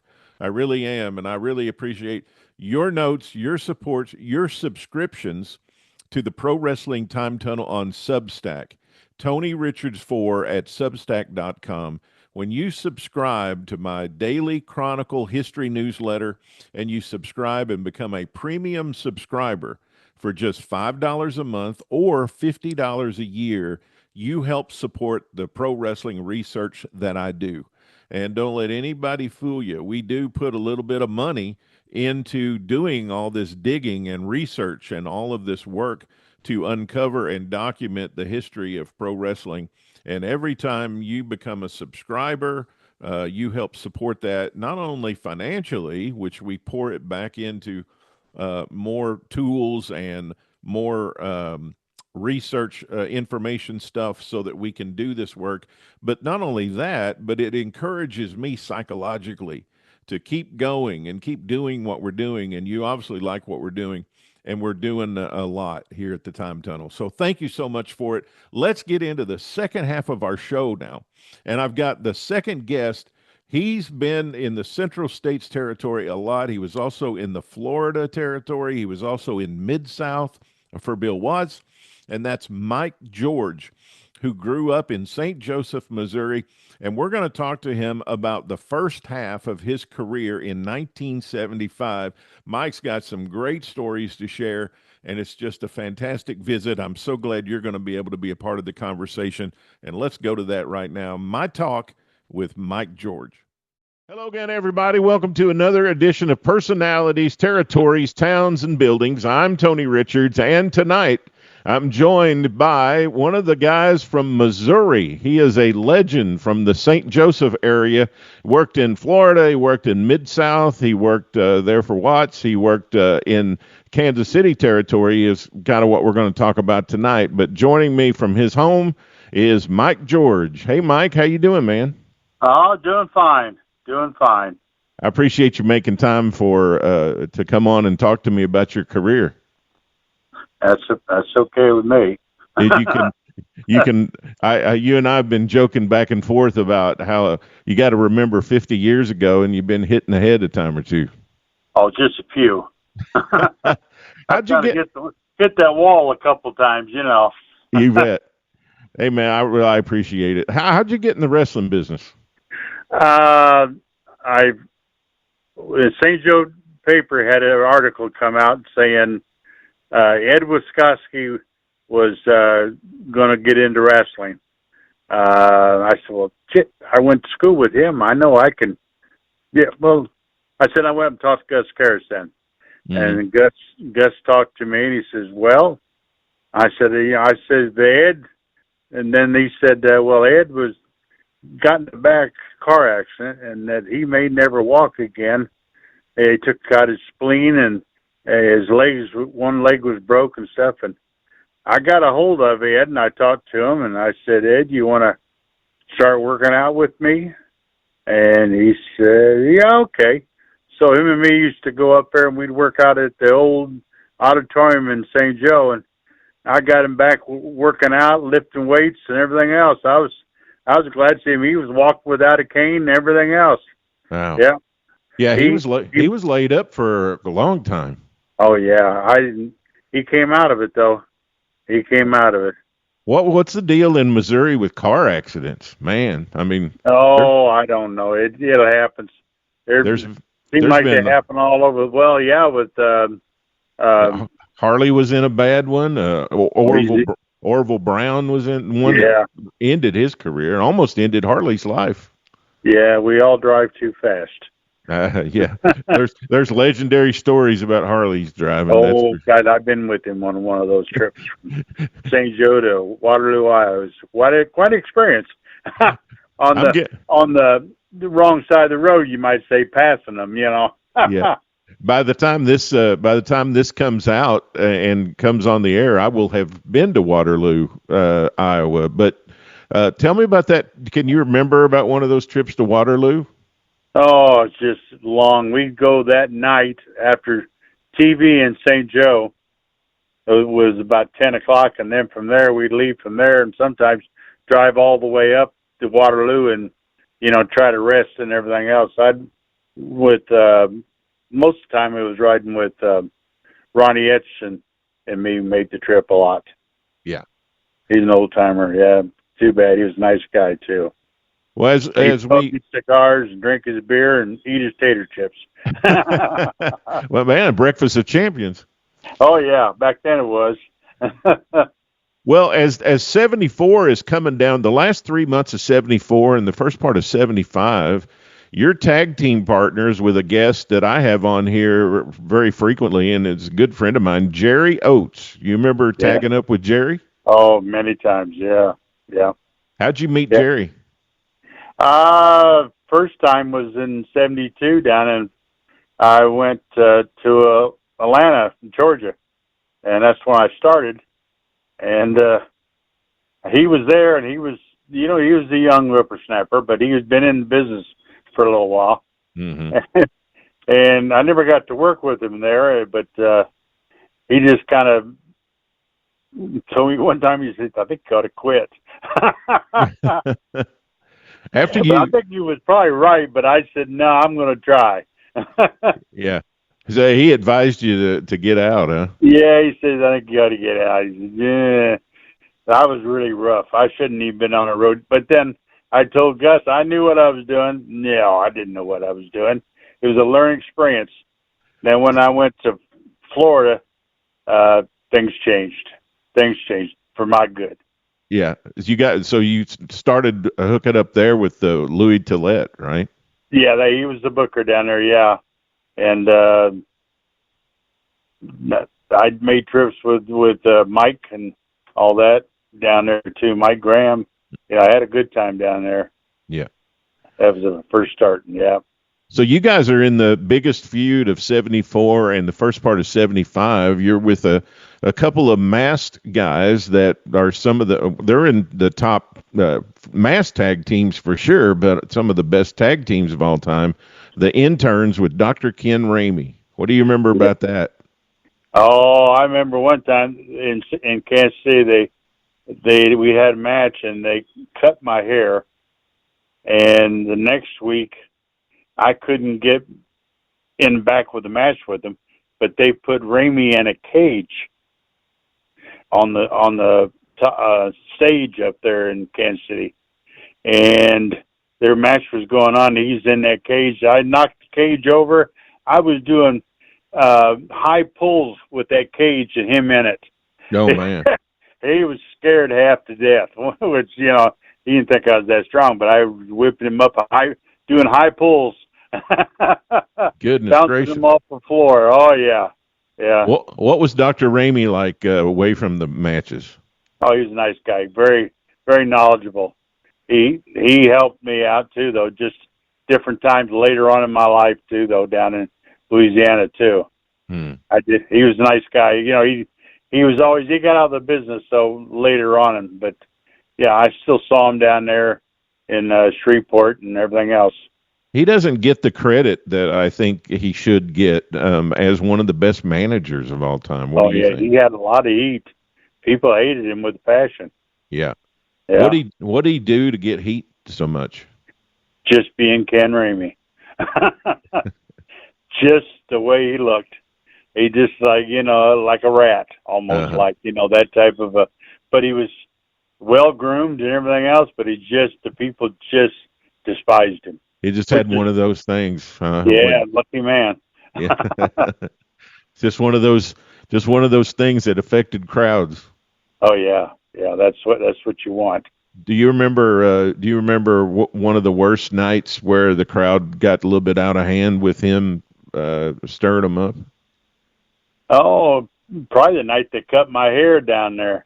Yeah. What town was that? What town was that in? Do you remember? I was in Kansas City, down here in Kansas City, Kansas, at Memorial Hall. Yeah. That's not far from where I work at right now, too. Well, it was a fun experience. You had a lot of matches in there. Oh yeah, yeah. A lot of times they put me up there when I first started. I'd have a match in there with Omar Atlas or somebody like that. You know, just we had a babyface match. We had great matches though, and just boom, boom, boom. He was a good amateur, excellent amateur, and it was fun to work with.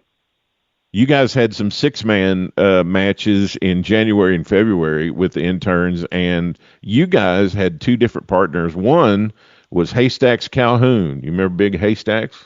No, I don't remember that one. Shame on me. Yeah. You think I ought to, but I don't remember it. Well, the other guy that was in there with you in a 6-man was Rufus R. Jones. Oh, yeah. Rufus, he was a character. He was, I think, Dusty Road copied his gimmick. I think Rufus is still over in Missouri. Oh yeah, yeah. He was spent a lot of time here, but they loved to come and watch him. I was loved to come and watch him. Yeah, you tagged up with Haystacks quite a few times. I might have down there in probably Sedalia, probably. Yeah, Cedar Rapids, St. Joseph one time. Let's see, Des Moines. There was a couple times. Yeah. Jerry and me were a lot of times in Des Moines. It was kind of sad. They put me in. They did Jerry's brother. You know, Ted. He was just as good as Jerry, but they just didn't use him as much. Yeah, that Jerry told me that on a show not long ago that Ted was not very happy when he got there. He found out he wasn't going to be tag team partners with Jerry. Yeah, and he said he had to have a talk with him. Yeah, he wasn't very happy about that. I could tell he didn't like me that well because of that, probably. Yeah, but that was not my deal. I was happy to have anybody. Yeah. Well, they put you guys over as the champions, you know, so they were working the program with the interns. There wasn't really any reason to change it. Yeah, that's true. That's true. The other thing here in February, there's a young guy. It might have been his first time in the business. He might have been a rookie here. I know it's around this time. Is Bobby Jaggers? Oh God, man that could talk. You didn't know if it was all true or not, but he sure could talk. Yeah. I think Harley brought him in the business, I think. Was it? I didn't know who did, but he was a heck of a talker, and him and Jerry Brown were quite a pair together too, though. Well, yeah. Jerry was with quite a few people down there, though. But yeah, and Jerry and me, we are Oats and me. We worked down in Louisiana too, or Oklahoma City. Yeah. That way, in Tulsa and that down there too, we teamed up again. You got some singles matches for the Central States title in February and in early March with a guy who has been in the Kansas City territory for years, Bulldog Bob Brown. Oh God, yeah, I wrestled him more than I could even think. What was it like to be in the ring with the Bulldog? Oh, it wasn't bad till he did flying mirror on you. He would sit you right up and kick you in that back so hard you felt like your teeth were going to fall out. Of course, I'd get him back in there when I'd make him in the corner right there, and then I'd catch him with those forearms. He'd go, oh, no. I enjoyed that so much. You'd slam him, he'd bounce right up. He'd bounce practically up to his feet almost after you slammed him. Oh, yeah, but he could take a heck of a bump. His body was built for that. Yeah. I had a lot of matches with him in St. Joe and all over the place. So, but yeah, I had him when I turned to a heel and he was the baby face. I had a couple times with him. The fans got more behind him than they were trying to protect him. Yeah, he was there a long time. Oh, a long time. Yeah, he was over. You know, He'd spit on the people, and Geiger would chew him out, and he says, "I didn't do that."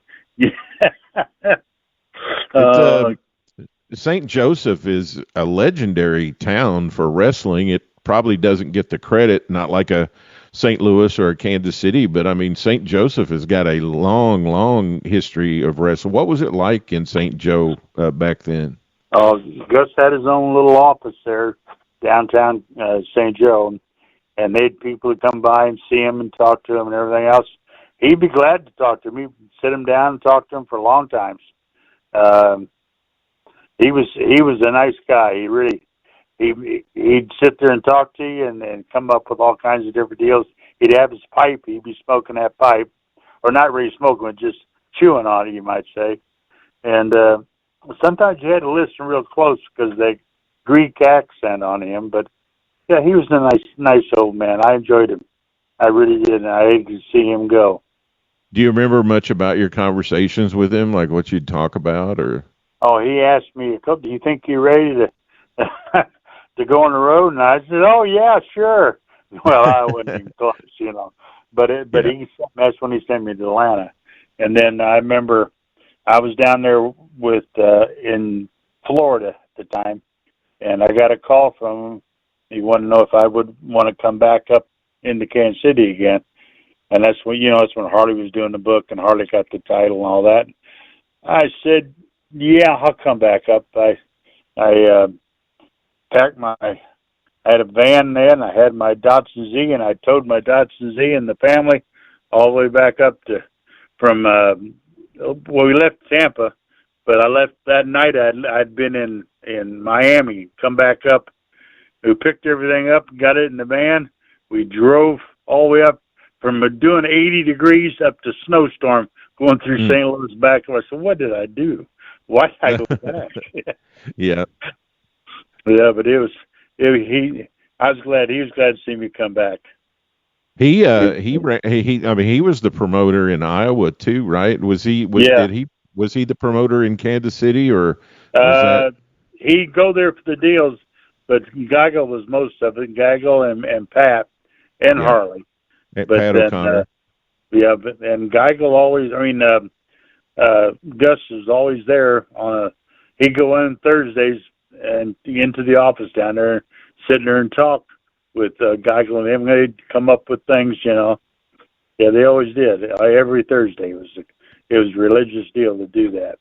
Could you tell what kind of relationship that they all had with Munchnick in St. Louis? That I don't know, because if you were a Gus boy, you didn't make St. Louis very often. You made it a couple times, but I think they were glad to get him gone and get into it. And when they bought him out and stuff, it was like, you know, Harley and Pat. Pat loved the TV. He loved to be in charge of that TV down there. And he did all the finishes basically in St. Louis. He'd tell you what's going on. Well, this is who you're working with, and blah blah blah. Yeah. Yeah. He was. Did you work St. Louis very much? Oh, a few times. Yeah. We had tag matches. We had to deal with. One time it was Jerry, Sato, and myself, and we were in a 6-man tag against the boys, the Texas boys. Oh, the Funks? The Von Erichs. Oh, the Von Erichs. We had all three of them in there. And one of them at one time is the one without the boots, the one that wore no shoes. Yeah, Kevin. He did something. Kevin, he did something.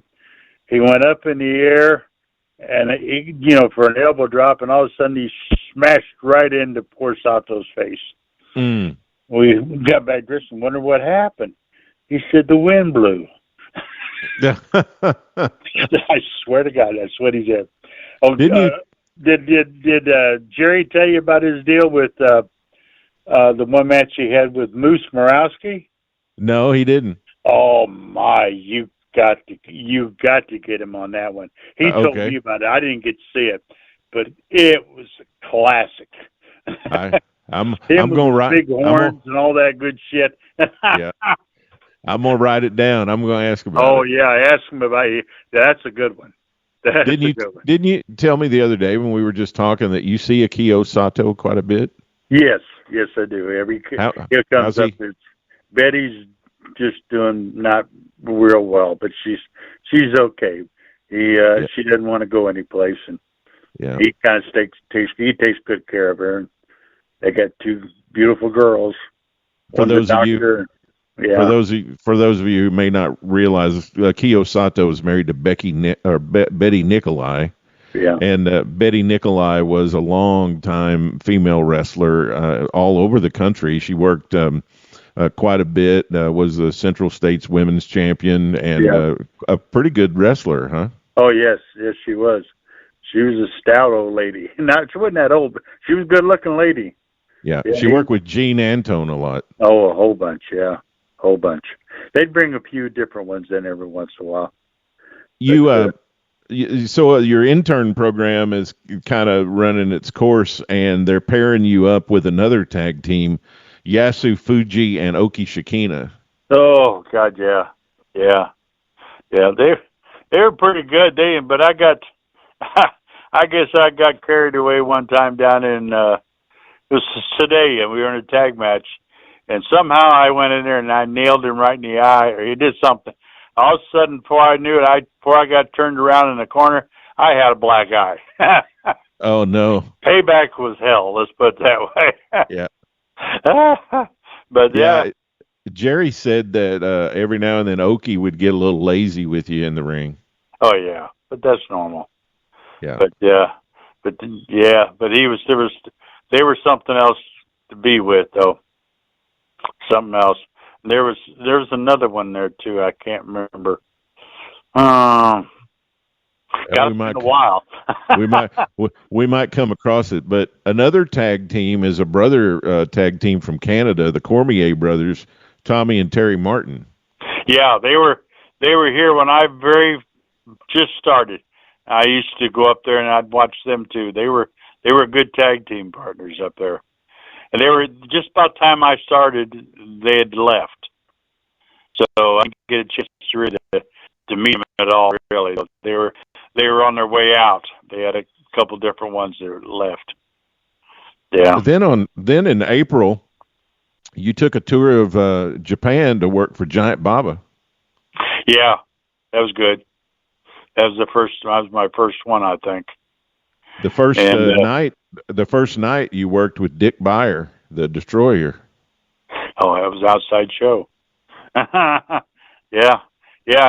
I was afraid of getting stretched out there a little bit. I heard stories about him, but no, I had a great match with him though. I put him over. Yeah. Well, he was a legend there in all Japan. Yeah, he was. He could wrestle. There's no doubt about that. I was glad to see that. They'd put me with all kinds of different people up there.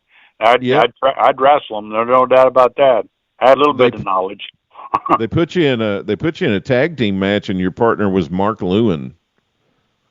And you guys had a match with Dick Beyer and Samson Kutsuwada. I don't remember that one. I remember one with. I'm thinking about this. One of them, I was a tag partner with. Gene Kaniski? That and Killer.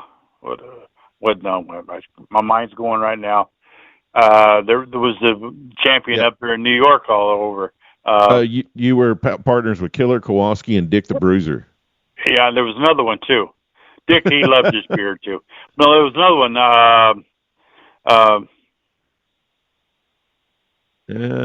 What was the champion up there in New York? Everybody. Oh, Hulk Hogan? No, before him, the one Bob everybody. Backlund? No, I'm talking about older guys. Superstar Billy Graham? Bruno Sammartino? No, I'm going way back. I'm going back farther than that. Bruno Sammartino. Yes, I was tagged with him in there one time.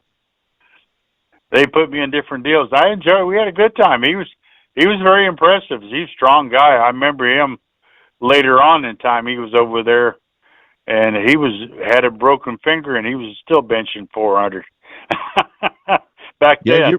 You were in a couple of tag team matches with Kaniski, and you guys were in there with a young guy. I think it was his rookie year, Jumbo Saruta. Yeah. We I liked working with those guys. You better be in shape or they're going to eat your lunch. Let's put it that way. I think they're still that way over there, which is good. People that were over there, I didn't understand why they applauded. You wanted them to holler and scream, but they didn't. They applauded if they were happy. Right. It was like the first time that happened. I said, "What's going off? It's not right." and you were American, so you were automatically a heel. Yeah. Oh, they treated me like I wasn't though. They were happy.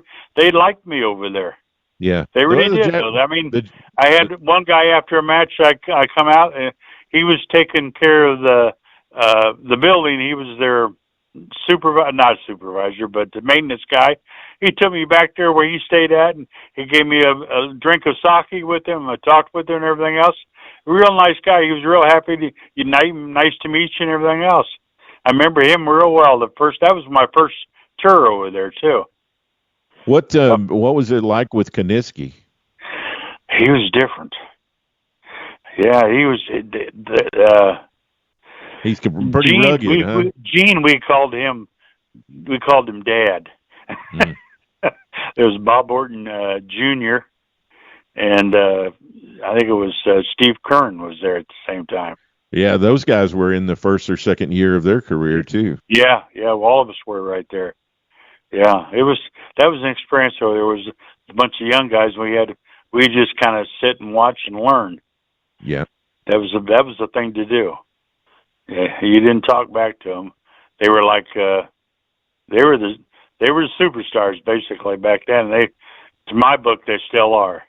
Yeah, I see your match with where your tag team partners. I see that match with Bruno now.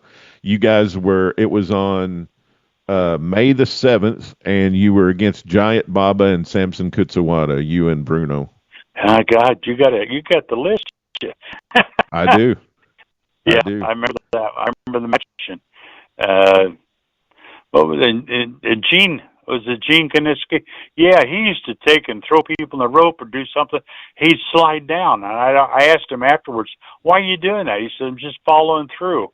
I just still didn't understand that one. Yeah, that tag match where you were partners with Bruno, that was like I think it was the next to last match on the tour. You had two more days after that, but it was close to the end. Yeah. Yeah, I remember being there with him. I don't remember much about the match, but I remember he was impressive. That was the champion. That was the third. That was the third annual Champions Carnival tournament. Is that what it was? I wish I'd kept more of the stuff about it. I wish I would.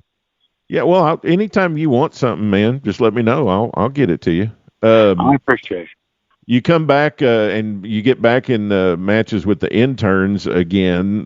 This time, though, you've got Bob Geigel. You teamed up with Bob Geigel a time or two. What was it? Jerry talks in glowing terms. I mean, he really, really loves Bob Geigel. What do you think about him? Oh, Bob was a hell of an amateur. I enjoyed Bob. I'll tell you a story about him later on. When we were working out there at the Woodlands, the dog track and horse track. Yeah. A guy came up to him. Geigel was maybe about 80 years old then. And the guy's poking him in the chest. And Geigel says, don't do that. And trying to hold a conversation and be halfway normal with him. Well, the guy kept doing it. Geigel headlocked him, took him over in a big flying headlock all the way to the ground. The guy told you not to do that. Geigel had some good stuff. I mean, he was a very impressive man for his age. Still had abs on him and everything else. He was something else. He really strong. My God, he had a grip on him. Was unreal. He was impressive. He got toughened up there in Texas. He was out there and in Amarillo and West Texas in the 50s and the early 60s before he came back to Kansas City, and Yeah. that was a tough territory to work. You better be in shape or they abuse you. Yeah. That's for sure. What about Lord Alfred Hayes? Oh, he was a joy. He was a joy to work with, and Roger Kirby. Both of them are fantastic. Them together, and they wore their pink outfits. My God, the people and then Kirby, I do stuff and everything. I say, we come up with an idea where I slide between his legs. He never laughed so hard in his whole life. And then he'd take the back bump and I'd pin him 1, 2, 3. It just perfect though. Perfect. I know Kirby was a favorite of Harley's. He liked working with Roger. Yeah. Roger went down to Florida too when I left and up here, and Omar did. Omar and me worked down there in Tampa. I don't know how many times in a row against Kirby and God,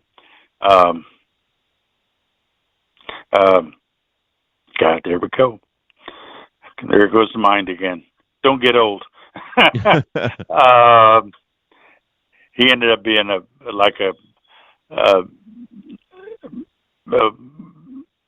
what do you want to call manager for the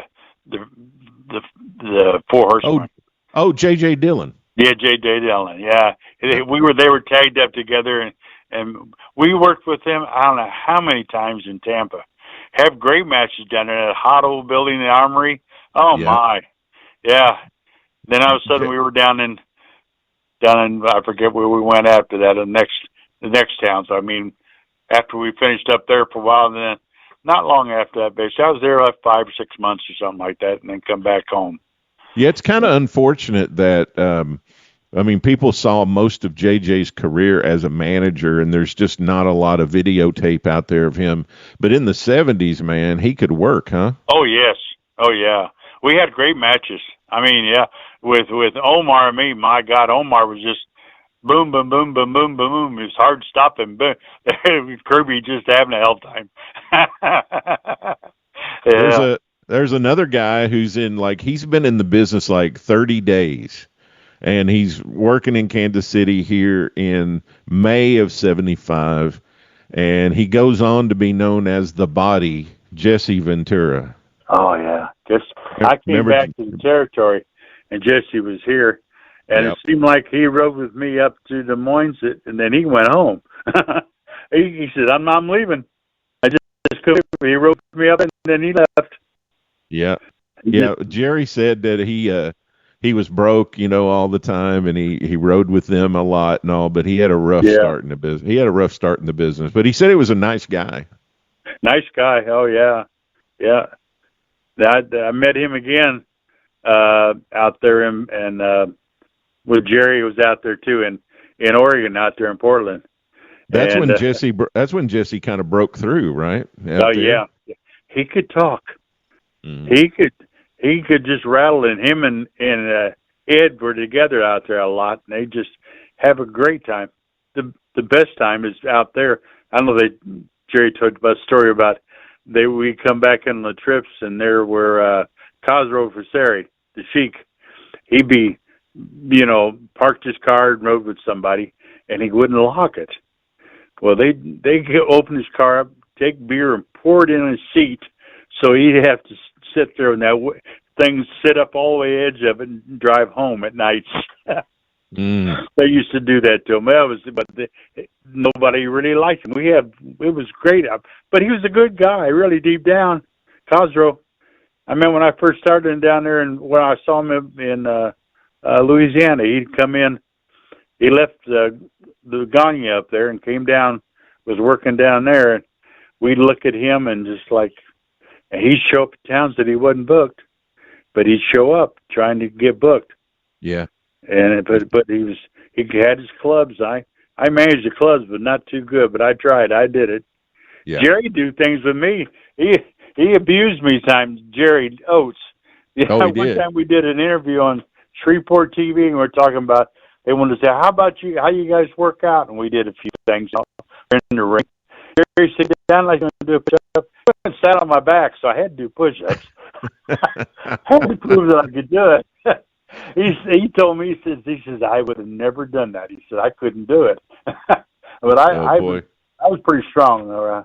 I had my, I don't know, just natural. But I was doing push-ups with him on my back.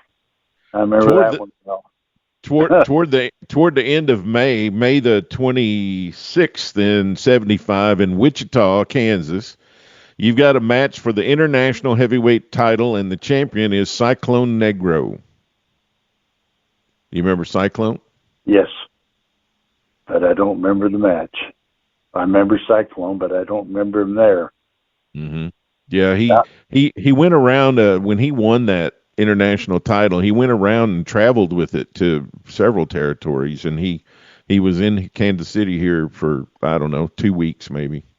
Yeah, I met him again, basically down in Florida again. That's when, after I left down there, Omar and him were tagged up together down there.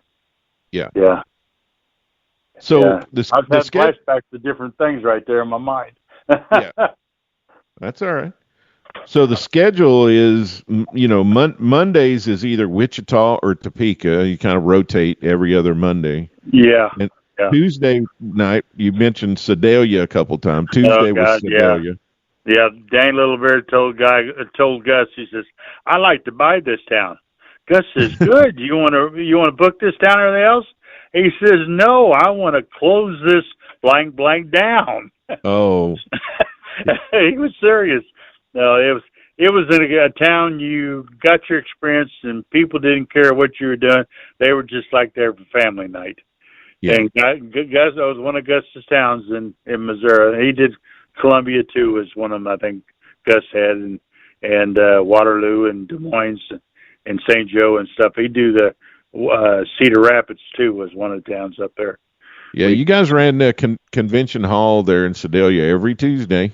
Oh yeah, we do our TV interview. We do our radio interviews for almost 2 hours. We go to this place, radio station. We do interviews there. They have us all there. We have to be there about 3 hours early to do that. Oh yeah, everybody hated that with a passion. Then Thursday nights were Kansas City, and Friday nights were St. Joe. Saturday was Waterloo, Quincy, Fort Scott, those kind of towns. Yeah, we used to call Geigels at some of his towns. We'd go on safari out there, way out there. Goodland, Kansas, Kobe, Kansas. Oh, they were good towns, but way out there. They were an experience, but they were different type people. They didn't see a lot. They may have seen wrestling, but not much of it, though. I've been to Goodland, Kansas. It's out there on the border, man. Oh, yeah. We had some long trips. It's out there close to Garden City and all that. Oh, yeah. That's when and Dodge City, we go there, too. And oh, yeah. Goodland, Kansas is right on the time border. Like, if you go to one end of the town, you're in one time zone. You go into the other, you lose an hour on the other end of town. Oh, my. That was a long trip, but it was still enjoyable. Even I remember making one trip back. We had to catch a ride with Lord Alfred Hayes. He just drive 55 mile an hour, and we drove back into Kansas City. But he tells stories how we should talk, how we should improve things, and everything else. He was very knowledgeable. Yeah, he was fun. He could tell all kinds of good stuff. Yeah, guys talk all the time about how that's one big thing that's lost in the business today is the car rides and the education that you'd get from the vets in the cars, Yeah, you learn a lot of things. Yeah, I can't remember who it was, Brunzell and me coming back out of Wichita. Geigel was with Brown, and Brown put the flashing light up on his dash and come up behind me. Oh my God! I thought we got pulled over by the police. Then it was him. They pulled up beside and just laughed, and they drove off.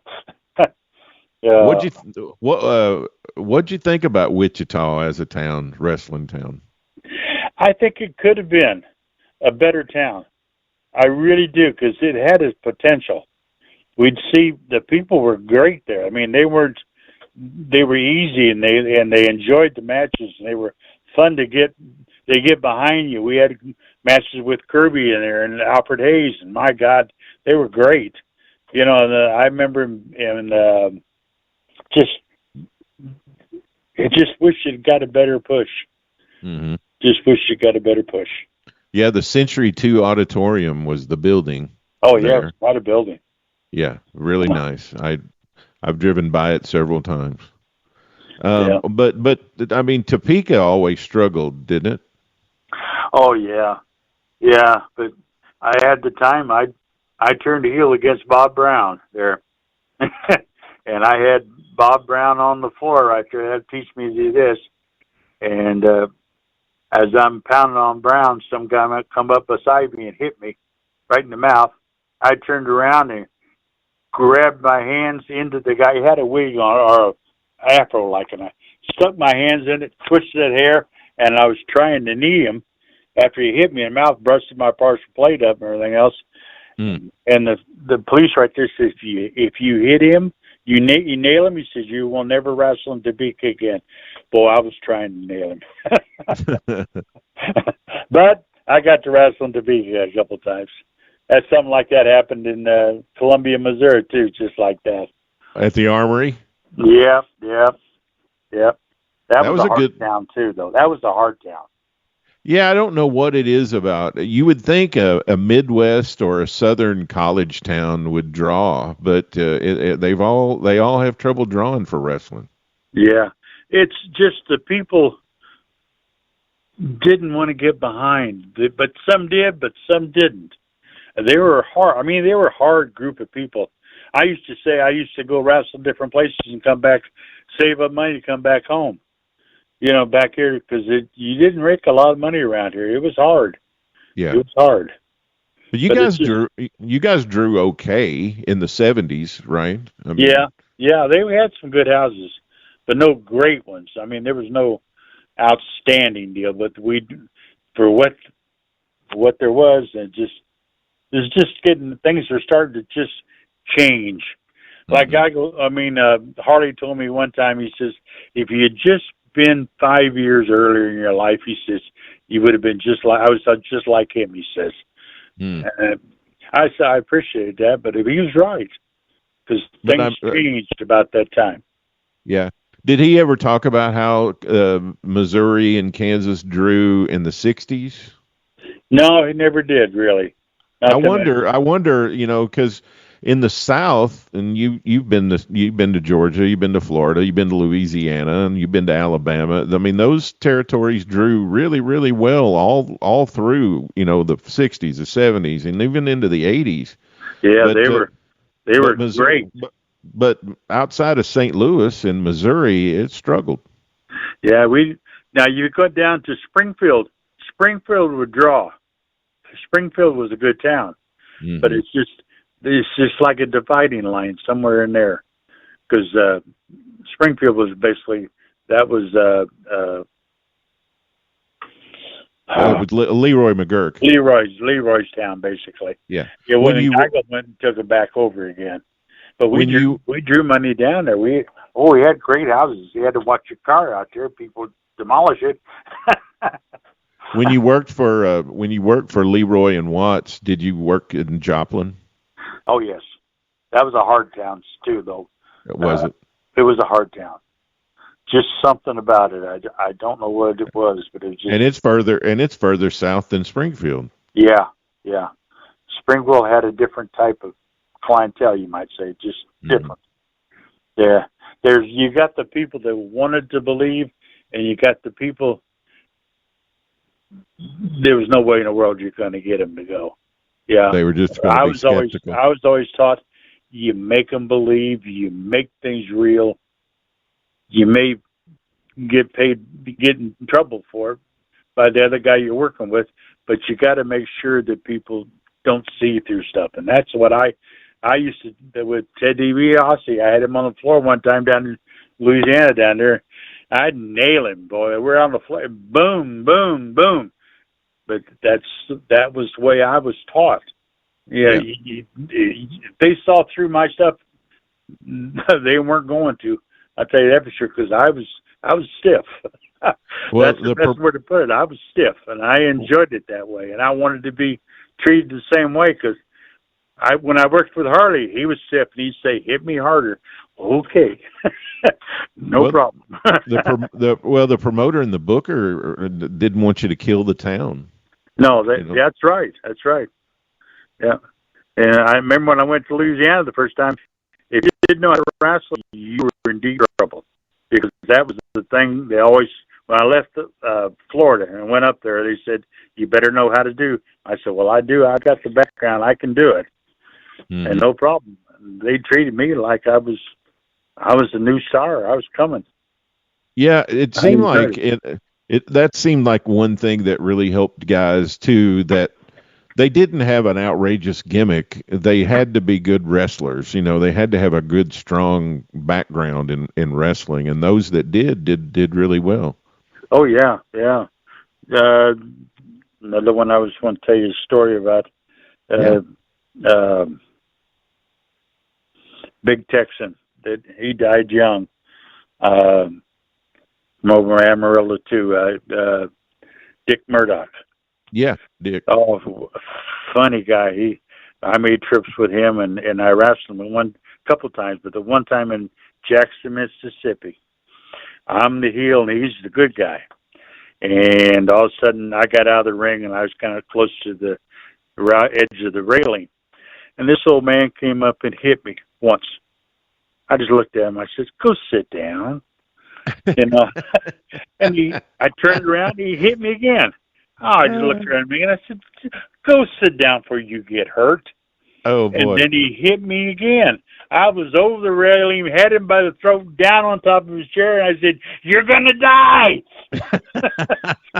The police got there, and they hauled the guy out, and Murdoch's hollering at me, "Get back in the ring. Get back in the ring." Yeah, but I couldn't help it. The guy made me snap. Yeah. Well, I bet the rest of the crowd backed up, too. Oh, they enjoyed it. Oh, yeah. And then Murdoch beat me up pretty good. But I enjoyed it. Murdoch was great to work with, too. Yeah, he could work. Oh, yeah. You can ask Jerry about him and Murdoch and Killer Carl Cox had a match. He said, I think he said he saw it. They had a cattle prod match. Oh, no. Oh, yeah. I'd love to see that one. In Jackson, no, it was in, not Jackson, Mississippi, but the one before, as you were coming, first time you come across the river right there, going toward Jackson. Yeah. Civil War was a big deal right there. Greenville? Or No, right Hattiesburg? No, not that. No, that's too far. That's not a little farther. No, this is just as you crossed getting into Mississippi. There was the town on top of the bluff. Well, that's the town where I think he had that match at, and I would have gave anything. I got it. Vicksburg, Mississippi. That's right. I would have gave anything to seen that match. And with Cox, oh my God, he do some stuff that you just wouldn't believe, but you believed. I mean, he did. I wonder if they had batteries in the cattle prods. Oh yes, they did. Oh yes. Oh my God. Yeah. It was a real shoot. I'd love to seen it. I heard stories. Jerry told me stories about it. I said, I wish I'd seen that one. I wish. Murdoch loved Cox, man. He oh yeah. He really worked. He worked like him. Brainbuster was Carl Cox's move. Yeah. They did so good together. They just like I enjoyed watching them. I watched all the matches. I always did to see what they did and what they didn't, and how people recepted it, and how they. If they didn't, I didn't want to do that again. Well, that's how you learn. That's how you learn. That's how we learned back then. We watched them. That was I was told. That's what I was told when in Florida when I started watch the matches. That's where you're gonna learn. You remember Magnificent Zulu? Oh yeah, yeah. You had some matches with him in '75, and Yeah, he didn't know what a shower was. Let's put it that way. oh no. Oh yeah, yeah. Impressive. Not as impressive as Mr. USA Tony Atlas. Yeah. Not as, but he was impressive. Yeah. When did you guys do your television in Kansas City? We did it on Saturday morning. After we'd come in there about 7:30, 8 o'clock in the morning, down there on Channel 41. Yeah. That was early for it. Did you do television in St. Joe also? On a Saturday night. Okay. Yeah. So you did television in Kansas City on Saturday morning? Yeah, back then. Then we switched it over to the live shows. They do them at the arena. I see. I was on a Thursday. They do those though, but not all. They do park shows and stuff on it. But the TV when we first started, it was in the mornings at Channel 41 down in Kansas City, Missouri, right there. The channel wherever 41 was. So you wrapped up in the Kansas City territory on June the 27th, and you had a match against the guy we talked about, Akio Sato, and you guys went 15 minutes to a time limit draw. And then y'all had a battle royal in the main event that Akio Sato won. Yeah. And then that was the 27th, and on the 30th, 3 days later, you show up in West Palm Beach, Florida. Long trip. Yep. Yeah, me and the van and the wife and kids. you didn't take long in getting there. No. Stopped by, saw my sister in Chattanooga, Tennessee there, and spent the day there and drove the rest of the way. Boy, that was rough. Yeah, Monday night, Florida had two towns, West Palm Beach and Orlando, and you worked West Palm Beach. And then the next night, you were in Tampa, and you were working against the guy that we just talked about, J.J. Dillon. J.J. Dillon, yeah. He's still alive, isn't he? And you went, I just talked to him not long ago. I interviewed him from, good. I talked to him not long ago. He tried to get me to go back down to Atlanta to work with, I don't know who it was, but I said, no, I'm staying up in St. Joe. Shame on me.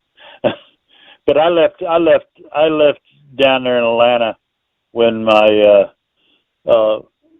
went down there. That's when I left Louisiana. I went there, and then they had me as a special referee, and then I was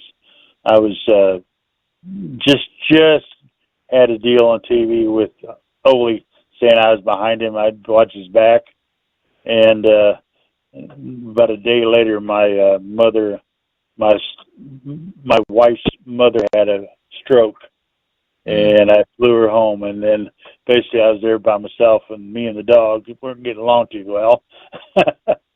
And I told her, I called her up, and I told her just come on back down. We'll move back up to St. Joe. Yeah, I was getting the chance to go down there, and I had the chance, and I was getting the push, and I might say the family came more important. Yeah, it happens sometimes. Yeah, that was the thing that changed my whole life in the wrestling right there. Right then, it changed my chance to being farther up than I got.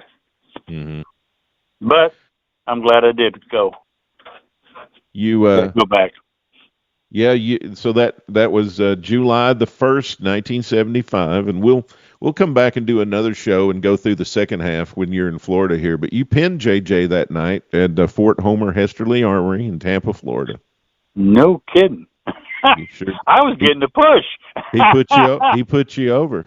Yeah. And I think he had just been or maybe it was a non-title match, but he was the Florida television champion too. Oh, I didn't know that.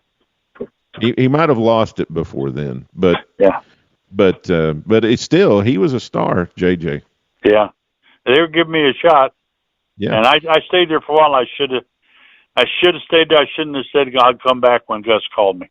But that was another thing. You beat JJ that night. Then the next night, Wednesday night, Miami Beach, you beat Kirby. That's when the thing started. Yeah, had them together, and Omar was down there then. Yeah. Then you went to a double disqualification for the Southern heavyweight title with Killer Carl Krupp. Oh, he was something else to work with. Killer Carl. You know what? He is. I don't know anything about how he was to work with. You're about to tell me, but just as far as the way a heel should look, I just love the way he looked, man. Oh yeah, he's put the fear of God in you, really.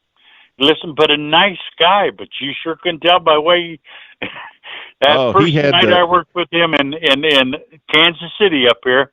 All of a sudden, I got my back turned and he hit me with a 2x4. Boom! That was the match. It was over. Knocked me right out. He wasn't German, but he played a German. No. But he looked just evil, man. He just looked. Oh yeah, he was perfect. Yeah, he was down there in Louisiana. He'd come back with Grizzly Smith in a car and something, and I can't remember who it was. Stopped the car. He got out of the car and he walked into Shreveport. It was about 50 or 60 miles out of town. He pissed everybody off. Sorry my language, but they made him walk. He was something else. He was something else. So, well, we covered a lot of ground tonight, man. No, yeah, all of it's true too. We covered a lot of ground. 6 months in Kansas City there, and tagging up with Jerry Oates. What's your favorite? What's your favorite memory of working with Jerry? Oh, I had times with him. I think when I was the heel and he was the babyface down in Shreveport, Louisiana, I had a match with him. In New Orleans, we had a match down there too. I enjoyed working with him because I knew what he thought about me. I had to prove him that I come a long ways. From all I can tell, I mean, Bill Watts really loved him. Like really liked work, like having him as a babyface. Yeah, he did. He'd bring him back in, come in. He'd fly in to work with certain people and stuff back there in Shreveport and other towns too. He'd come back and do stuff. Oh yeah. Well, Jerry was good for down there. Well, I'll give you a little opportunity to rest up a little bit, and I'll get you back on here in a little while, a month or so, and we'll do the second half of 75. Okay, I appreciate it. Mike, you've been more than generous with your time. I appreciate you spending this time with me tonight. A lot of people don't really know about that time in my life or anything, but I enjoyed the people. I enjoyed the fans. Yeah, they were good to me. Mike George, everybody. We'll have Mike back on here in a future show. Mike, thank you. I appreciate you, man. Have a nice night. You too. Take care of yourself. Hey, everybody. Hope you enjoyed that conversation with Mike George. I know I did. Mike's a fantastic fella, and I've got some things in mind for Jerry and Mike together that I hope that we can do down the road that might be fun. They are former World Tag Team Champions for the National Wrestling Alliance in the Central States Territory. And, I talked to Jerry in the first half of our show today. I talked to Mike in the second half. One of these days, I'm going to get those guys together, and the three of us, especially the two of them, that would be a fantastic show, and we're going to work on getting that done. So a couple of things we got coming up here. We've got Terry Sullivan, who's going to be coming up here on the show, and we're going to be talking about 1975 in Detroit. And that's going to be a fascinating conversation because Terry had gone over to the opposition to the Sheik and was working over there in 1975. There was a fella who's kind of connected to the Dory Funk Sr. work that I'm working on, the Dory Funk Sr. book. There's a character from that whole story in Amarillo that's a part of breaking away and starting a promotion to run against the Sheik in Detroit. Terry Sullivan had been part of the Sheik's territory, and he went over to work opposition. So that's going to be a great conversation. He's going to be coming up. I also have Dave Dynasty.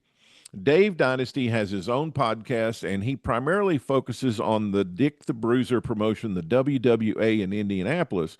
And we just lost the great Wojo, Greg Wojciechowski, who was a performer there in the WWA in the 80s and toward the end of the 80s. And we just lost Greg. He's a Hall of Famer, both amateur and pro. And I want to talk to Dave about the impact of the great Wojo, and that's coming up on our show here very, very soon. Thank you. I appreciate you very, very much for listening and watching and sending the great feedback. We got all our regular guests that are coming back pretty soon. We're going to have the fantastic Howard Baum on the show, and we're going to talk about Florida in 1975. We got Steve Gennarelli coming back. He's going to be talking about the WWF in the fall of 75 and a whole bunch of other stuff right here on the Pro Wrestling Time Tunnel podcast. Thank you so much. I appreciate you, and I'll see you back here again next week.